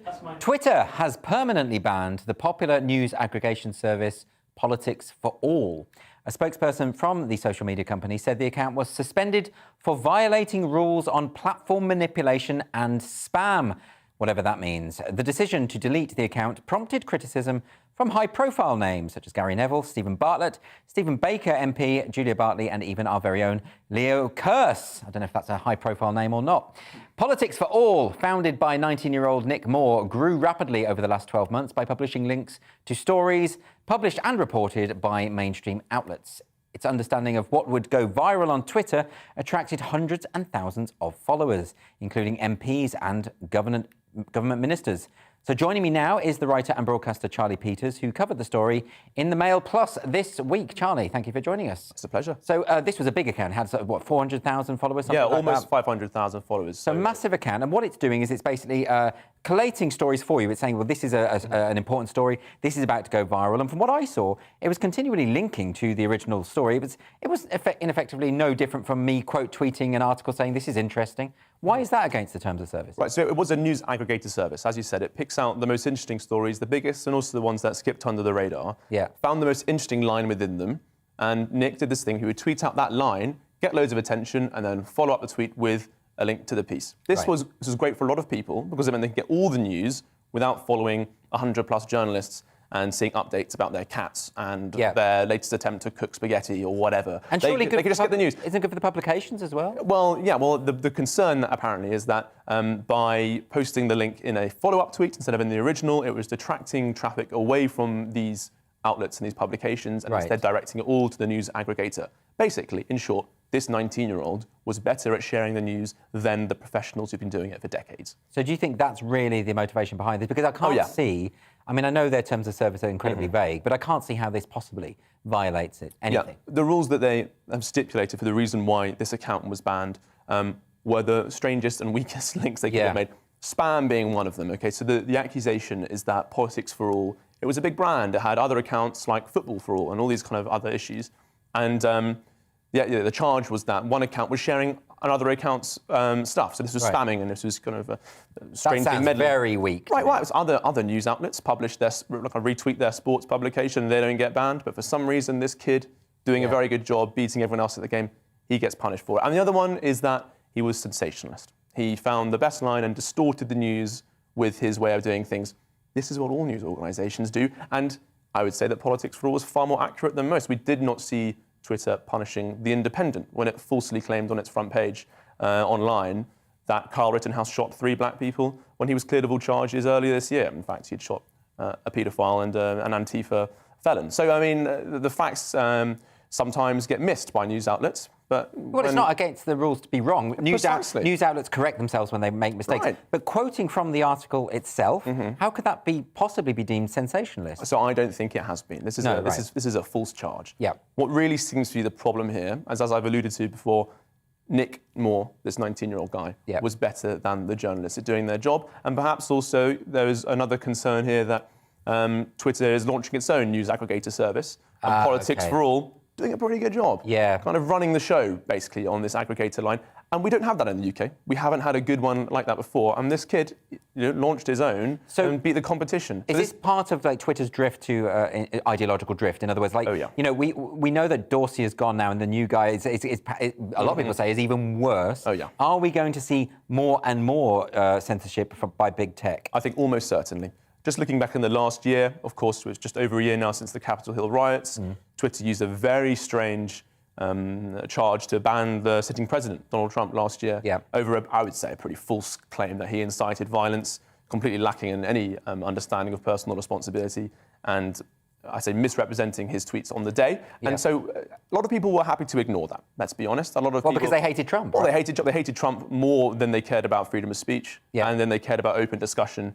And he's the most powerful man in the world. He shouldn't be banned from a news platform just because you don't like him. You'd say it's in the public interest to hear what he has to say. That sounds about right to me. Yeah. So a whole year passed, right, and everyone kind of forgot about this ban and thought, well, it's okay, we can move on. Suddenly, this up-and-coming, sprightly young entrepreneurial man who's launched this news aggregator, he gets banned on even shadier grounds. Yeah. And now, finally, some people are smelling the coffee that all the kind of the right-leaning accounts and the free speech liberals like yourself have been shouting about for a year, saying, guys, big tech has a huge stranglehold over the news media. Yes. With a cocktail of algorithms and influential accounts, they can set an agenda far more effectively than a front-page newspaper. It matters enormously. If they can ban Donald Trump, they can ban you. Yes, and so, I mean, some of the reasons they gave for banning Donald Trump are so tenuous. I mean, they even quoted one of his tweets saying that he would not attend the inauguration. And they claimed that that was a dog whistle to his followers to go and cause violent bother on the day because he wouldn't be there. That's quite a reach, isn't it? Yeah, I know. That's an incredible reach. So, what do we do about this? I mean, I spoke earlier to Jason Miller of Gettr, and it looks like Gettr is really exploding now in terms of its popularity. Do you think ultimately that's going to have to be the way, is through competition? Competition is important here, but I think some officials are going to have to look in the public space at how they regulate big tech to make it more friendly towards a free speech culture. Doesn't that present a problem for right-leaning people and libertarians who think that, these are private companies, they can do whatever they want? What do you make of that argument? I think it presents a problem for libertarians, but not right-leaning people. I think libertarians are happy to lose while they uphold the laws. And say, let's stand up for our enemies as they gleefully scythe us away. But if you believe in free market capitalism, then you can say, well, they make their own rules, they make their own decisions, we shouldn't get involved. I think the influence of big tech over our national conversations, over the discussion of news, is too important to let it be sidelined by, I would say, outdated visions of how the market should operate on the internet. So you would like to see maybe an internet bill of rights or some kind of... Yeah, something along those lines. I mean, I think that tweets often now are more important than someone standing on a soapbox outside of Parliament or offering a petition around. You can do a lot more effectively in terms of disseminating ideas and information online than anywhere else. But how is this going to work? I mean, our government here are currently pushing through the online safety bill. Yeah. They want to put extra pressure on social media companies to enforce what they consider hateful content. Actually, they even use the phrase legal but harmful content. That's it coming from our government, right? Yes, no. That's not... So, to be fair to the big tech companies, and I often give them a good bashing, but they are under a lot of pressure from governments to censor. Yeah, well, they are, but at the same time, they're not doing a particularly good job of exercising themselves from their own demons. Right. They censor, but only really in one direction.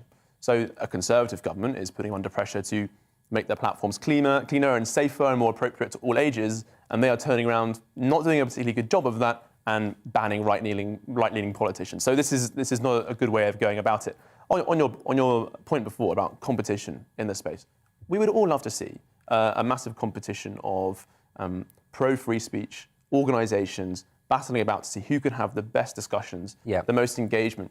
But what we find generally is that actually platforms that host these apps, alternative ones like Parler and Gab, for example, they just get banned straight away. The App Store bans them, Google Play bans them. They don't even have a chance. They don't even have a free playing field to engage with the big names like YouTube, Facebook, and Twitter. The competition doesn't really exist. And this new platform like Gettr, you said, sure, they're interesting places, but they attract one voice. A good thing about Twitter is that I can rile up people who disagree with me and dislike me. And if I go on Gettr and I just have the same people who agree with me all the time, what is the point? Well, but I've got a hope now because I'm seeing more and more left-leaning people go to Gettr now. Because what kind of left-leaning people, though? Well, a lot of gender-critical feminists. Okay, so they're just not on the left anymore. Let's be honest. No, of course they are. No, they're not. This is ludicrous. I mean, your definition of left and right is different from mine. Yeah, probably. So I would say that if you're on the left and you believe, for instance, you believe in the welfare state, you believe in the redistribution of wealth. These are pretty standard stuff. Yeah, but then you get onto being gender-critical. Oh, you're far out the door. Well, no, but this speaks to a redefinition of what it means to be left and right wing, and I don't believe that we should let go of that because there are many years of writing and expertise on these subjects. To believe that there are two biological sexes is not a right wing position. It is now. It is non-partisan. I disagree. I think it is now.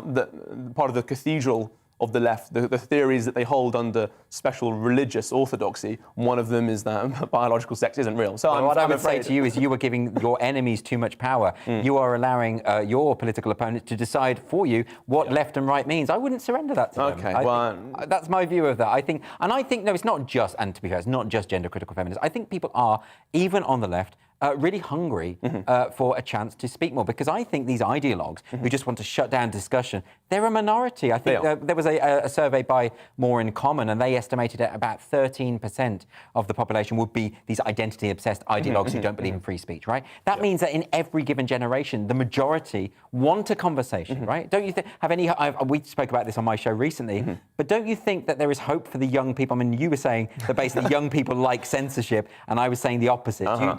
Have you just written off Generation Z? Is that what happened? I think there's a level of fragility there but you're going to have to accept. And I think generally studies show that elder people tend to be more censorious than younger people. Right. But it's a different kind of censorship based on kindness. Right. They wrap it up in these terms of being generous to your opponent. You can't use the redefinition of hate, for example, is a very interesting way of doing this.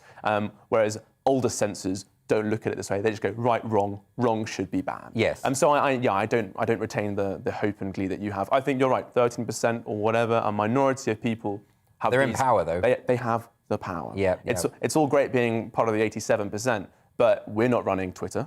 I think we're not in charge of government.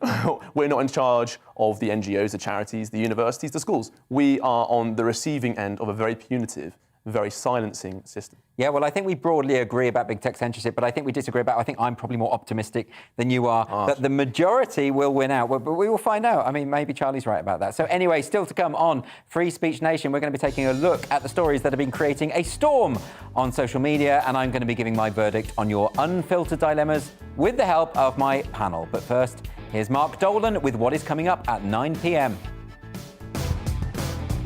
On Mark Dolan tonight, my Mark Meets guest is legendary football manager Ian Holloway. We'll talk about battling relegation, dealing with fans' expectations, and his own controversy both on and off the pitch. I'll speak to the author of a new book about the impact of lockdowns, plus my all-star panel, radio legend Mike Parry, TV pundit Ingrid Tarrant, and political commentator and Housewives' favourite, Andre Walker. And don't miss my big opinion monologue at the start of the show. See you at 9.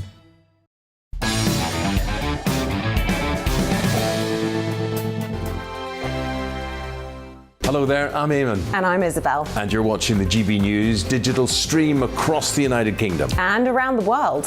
If you're here in the UK, you can also watch us on your TV screen. GB News is Freeview channel 236. On Sky, we're channel 515. 626 on Virgin Media. Just remember, you might need to retune your TV to watch the channel. Yeah, and if you are doing that, find out more about retuning by going to gbnews.uk. Join my show Farage, 7 p.m. till 8 p.m. Monday through Thursday. And there you will get opinion, analysis, debate, and I'll cover stories that nobody else dares to touch. And then for the last 15 minutes, talking pints. We're over a drink. We have a civilized conversation with someone. We very often disagree, but we do it in a grown-up way. Come and join me on Farage.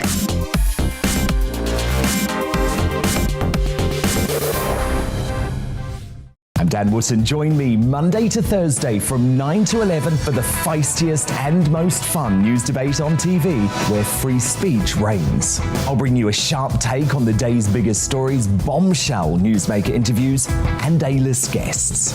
And I guarantee you, no spin, no bias, no censorship, and no reason to go to bed.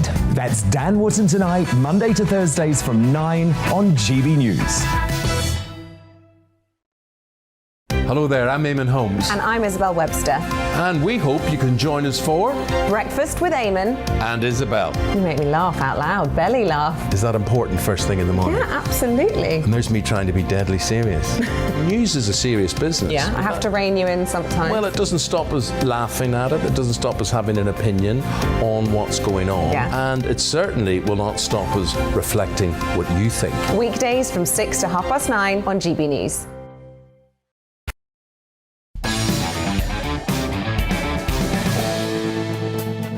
Welcome back to Free Speech Nation. So every week we dedicate this part of the show to the world of social media.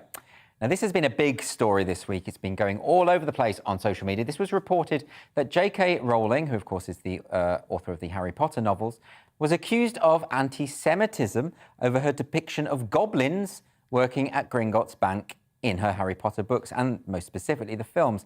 So it's a complicated one, this. So we're going to start at the beginning. Jon Stewart, the former host of The Daily Show, spoke about Harry Potter and the goblins on his podcast, The Problem with Jon Stewart. Let's take a look at this. Can I tell you something about that is Harry a Potter? wild thing. Here's how you know, and this is the whole thing, and you don't have to use this, but this is true. Here's how you know like Jews are still where they are. Talking to people, what I say is, have you ever seen a Harry Potter movie? And people are all like, I love the Harry Potter movies. Like, you ever see the scenes in Gringotts Bank? And they're like, I love the scenes in Gringotts Bank. He's like, do you know what those folks that run the bank are? And they're like, what? And they're like, Jews. And then I remember, and then that person says, no, goblins. And then you go, and you're like, do you hear yourself? Let me show you this from, it's the Protocols of the Elders of Zion. I just want to show you a caricature. And they're like, oh, look at that. That's from Harry Potter. And you're like, no, that's a caricature of a Jew from an anti-Semitic piece of literature. J.K. Rowling was like, can we get these guys to run our bank? And you're like, it's a wizarding world. It's a world where it's you can imagine anything. The train station has a half a thing and no one can see it. And we can ride dragons and you've got a pet owl. And who runs the bank? Who should run the bank? Jews. Okay, so that was the start of the controversy. And then there were these headlines from Newsweek. Here we go. Jon Stewart accuses J.K. Rowling of anti-Semitism in Harry Potter. Here's from the Daily Mail. And again, another claim that Jon Stewart accuses J.K. Rowling of anti-Semitism. And of course, he didn't quite do that, did he? So this is the response that Jon Stewart then gave us on his YouTube channel to clarify his comments. I do not think J.K. Rowling is anti-Semitic.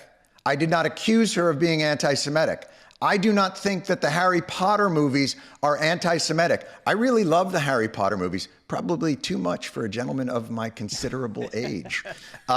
So I would just like to say that none of that is true, and not a reasonable person could not have looked at that conversation and not found it lighthearted. So there's actually loads of issues to think about here. Now, the first thing is the initial points that he was making. And to be fair to Jon Stewart, what he was suggesting is that, caricaturists, anti-Semitic caricaturists, for a long time now, have drawn on goblins and devils in order to represent Jewish people, in order to attack Jewish people. And what he was suggesting is that those images sort of seep into culture, seep into public consciousness, so people make those immediate associations without even thinking it anymore. He wasn't saying, J.K. Rowling was thinking, oh, I think Jews are like goblins and therefore I'm going to... He didn't say that. He was suggesting that inadvertently the people who made the film just leapt to that kind of imagery when they were thinking of bankers. So it's a complicated one because, of course, a lot of people would say, well, if you look at those goblins and your mind jumps to Jewish people, then aren't you the anti-Semite there? But that's the... so it's quite complicated. But then we get the problem that the newspapers jumped to this point that they thought he was accusing her of anti-Semitism. So really it's a story about goblins, but it's also a story about the way the media cover the goblins. What do you think about this? Yeah, it's a story about journalists making things up, in a way. Who would have thought that happened? Yeah. And also, I mean, this is from, when was Harry Potter written? Like 30 years ago? Is that right? And now suddenly people are 20, but it's still no longer current, you're right. It's not. Yeah, I mean, 20 years ago it could have been, and also it's a book. So, I mean, she's describing people, but Jon Stewart seems to be upset about the representation in the film. That wasn't J.K. Rowling. That was Hollywood, which is notoriously anti-Semitic, representing what she'd written. I mean, a lot of people have pointed out that the main producer on the film was Jewish himself. I mean, it's a bit of a stretch, isn't it? To Are think you saying that Jews control the media? I am absolutely not suggesting that at all. I am suggesting that, if there was anyone who was trying to propagate anti-Semitic material, it wouldn't be Jewish people making films, and they wouldn't use the medium of Harry Potter. Unless they've got internalised anti-Semitism, which is something that happens. Well, to be fair as well to Jon Stewart, is that conversation, it was, as he said, it was a light-hearted conversation. He is sort of, it was sort of tongue-in-cheek as well. But do you think he has any point at all that actually these images are so ingrained now, you know, from things like the Protocols of the Elders of Zion and Der Stürmer and all those terrible, horrible anti-Semitic propaganda things, that actually we've just sort of imbibed this sort of association. I know David Baddiel's made that point as well in his recent book, Jews Don't Count. Do you think there's a point to this? I think the starting point of this is not that the goblins look like Jews unless you've got some very strong pictorial stereotypes going on. Sure. I think it's to do with the whole... The banks are run by Jews, so if the goblins look like Jews, then obviously that's why the goblins run the bank. I think what's happened is we've put the cart before the horse. Yeah, the reality of it is that goblins, and I'm from the fantasy world because I was brought up on Dungeons and Dragons and The Hobbit and Raymond E. Feast and God knows whatever, sort of like the all of the different fantasy writing, is that goblins have that sort of pernickety, anal, over-particular, not particularly friendly, all-by-the-book approach, and they're quite negative, and they're not very friendly. Goblins aren't nice, right? No, and so they're ideal to run a bank. Yeah, exactly. And I think the goblin bank connection is very strong. I think the Jewish one thrown into the mix is a strong comic mind like Jon Stewart going, let's just poke the bear and say. I'm hearing a lot of goblin phobia here. I mean, it's goblin racism. Yeah, I mean, goblins predate all of this. Goblins go back centuries, and goblins are always evil. And by the way, but I would recommend Legend. You know, Ridley Scott's Legend. People don't watch that film enough. It's got Tim Curry in it. It's brilliant. And the goblins in that are so evil. If I was going to do a thing about bankers in a fantasy world, I'd probably make them goblins. Or maybe orcs, but goblins are a bit more... Now, orcs would be the security on the door into the bank. Right, okay. And then definitely the goblins would be sat there with the paperwork. But I think what was interesting for me about this is that it felt a little bit like, and I'm not going at Jon Stewart here, but the thousands of activists online who started saying, yeah, and J.K. Rowling's she hates Jewish people, she's anti-Semitic, it felt really opportunistic. It felt like they're going to take this and they're going to run with it. And whatever you think about what Jon Stewart said, lots and lots of activists, including quite prominent people, did explicitly say they thought J.K. Rowling was anti-Semitic, even though J.K. Rowling has always been very clearly an ally to the Jewish cause and has been very aggressive against people who have been anti-Semitic. It's such nonsense. But they use this opportunity to attack her, just another thing. Because they couldn't get her. They couldn't get her with the trans thing because she's never said anything transphobic, right? Well, 20 years ago, when the books were written, nobody was accusing her of anti-Semitism, and she was the darling of the left. And then, you know, as the shifting sands of correctness move and expose her as allegedly transphobic, that's what everybody's accusing her of online. They've now got another thing to put the boot into her about. They'll do anything. They'll blame her for anything. Yeah. Lord Lucan, whatever they can do. Honestly, they'll say she's responsible for everything. They will find any opportunity. It's really, really low. Anyway, we're going to go on to another story now. So a social media influencer and former Love Island star Molly May Hague has been accused of being tone deaf for her comments about her financial success. The podcast episode went viral after Molly May said, and I quote, "We all have the same 24 hours in a day." In other words, you can achieve anything regardless of your financial situation. Leo, can you talk me through this story? So basically, she's an Instagram influencer, which is a thing now. It basically involves looking pretty in photographs, and she's also the face. She's the face of a makeup brand and a clothing brand as well. I think. Well, I think we can take a look. Can we have a look at this? Yeah. Have we got raised in different ways, and we do have different financial situations. But I think if you want something enough, you can achieve it, and it just depends to what lengths you want to go to get where you want to be in the future. And I'll go to any length. So am I right in thinking that a lot of this really, Stephen, is about people who... She makes a point that's quite a conservative idea, which is, in other words, if you work hard, the American dream, if you work hard enough, you're going to be fine. You're going to...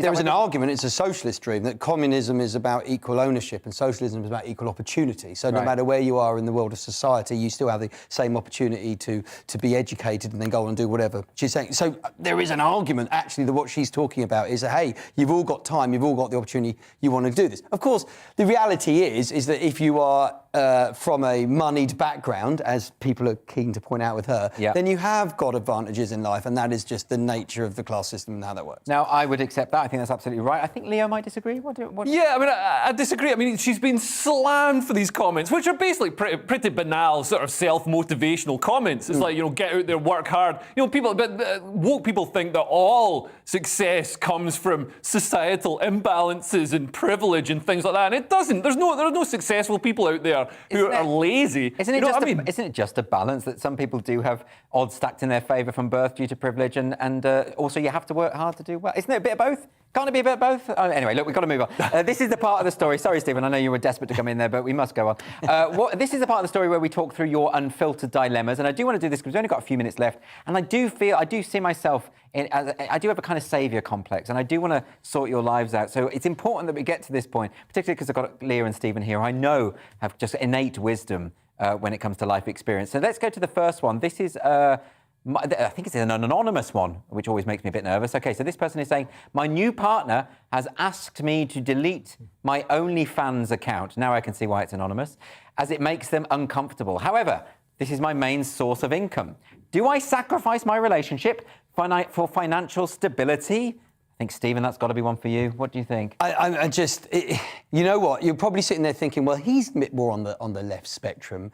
He's probably thinking OnlyFans is exploitative. And in many ways, the relationship is what's going to give this person, and I'm guessing it's a woman, long-term security. But absolutely not. This is classic controlling behaviour. Really? And I think the best way to fire back in this is to use this as a launchpad to further promote your OnlyFans account. The thing about OnlyFans is it's been one of those bizarre success stories of the pandemic, when people are stuck at home and they can't go into their jobs for whichever reason, but they just seem to be quite good at getting their kit off in front of a webcam. It's fabulous sort of promotion, and maybe this is part of the whole resignation. Maybe the people on OnlyFans are all counting as resignation numbers from the earlier on news articles. This is not what I expected you to say. No, but I mean, I honestly think that OnlyFans, it will die a death at some point. But the people who are on it right now, it is entirely, they're not pushed into it. So you supportive of that? I don't think it's controlling behaviour to say to your other half, darling, would you mind not showing strangers your fanny on the internet? OK, can we watch our language here? I apologise for anyone who's upset by Leo's rather graphic depiction of female genitalia. Would you like to continue now, Leo? I was using the American term for buttocks. Were you? That's my mistake. So, off camera watching. But yeah, I mean, I think it's, you can't have your cake and eat it. I mean, if you want to, not everybody's going to be happy with their partner being an internet I think that's probably a fair point, isn't it? Yeah. There's, I don't know. I mean, I don't have any boundaries, so I can't tell you. Anyway, we're going to move on now. This is another one. My wife, this is from Richard, by the way.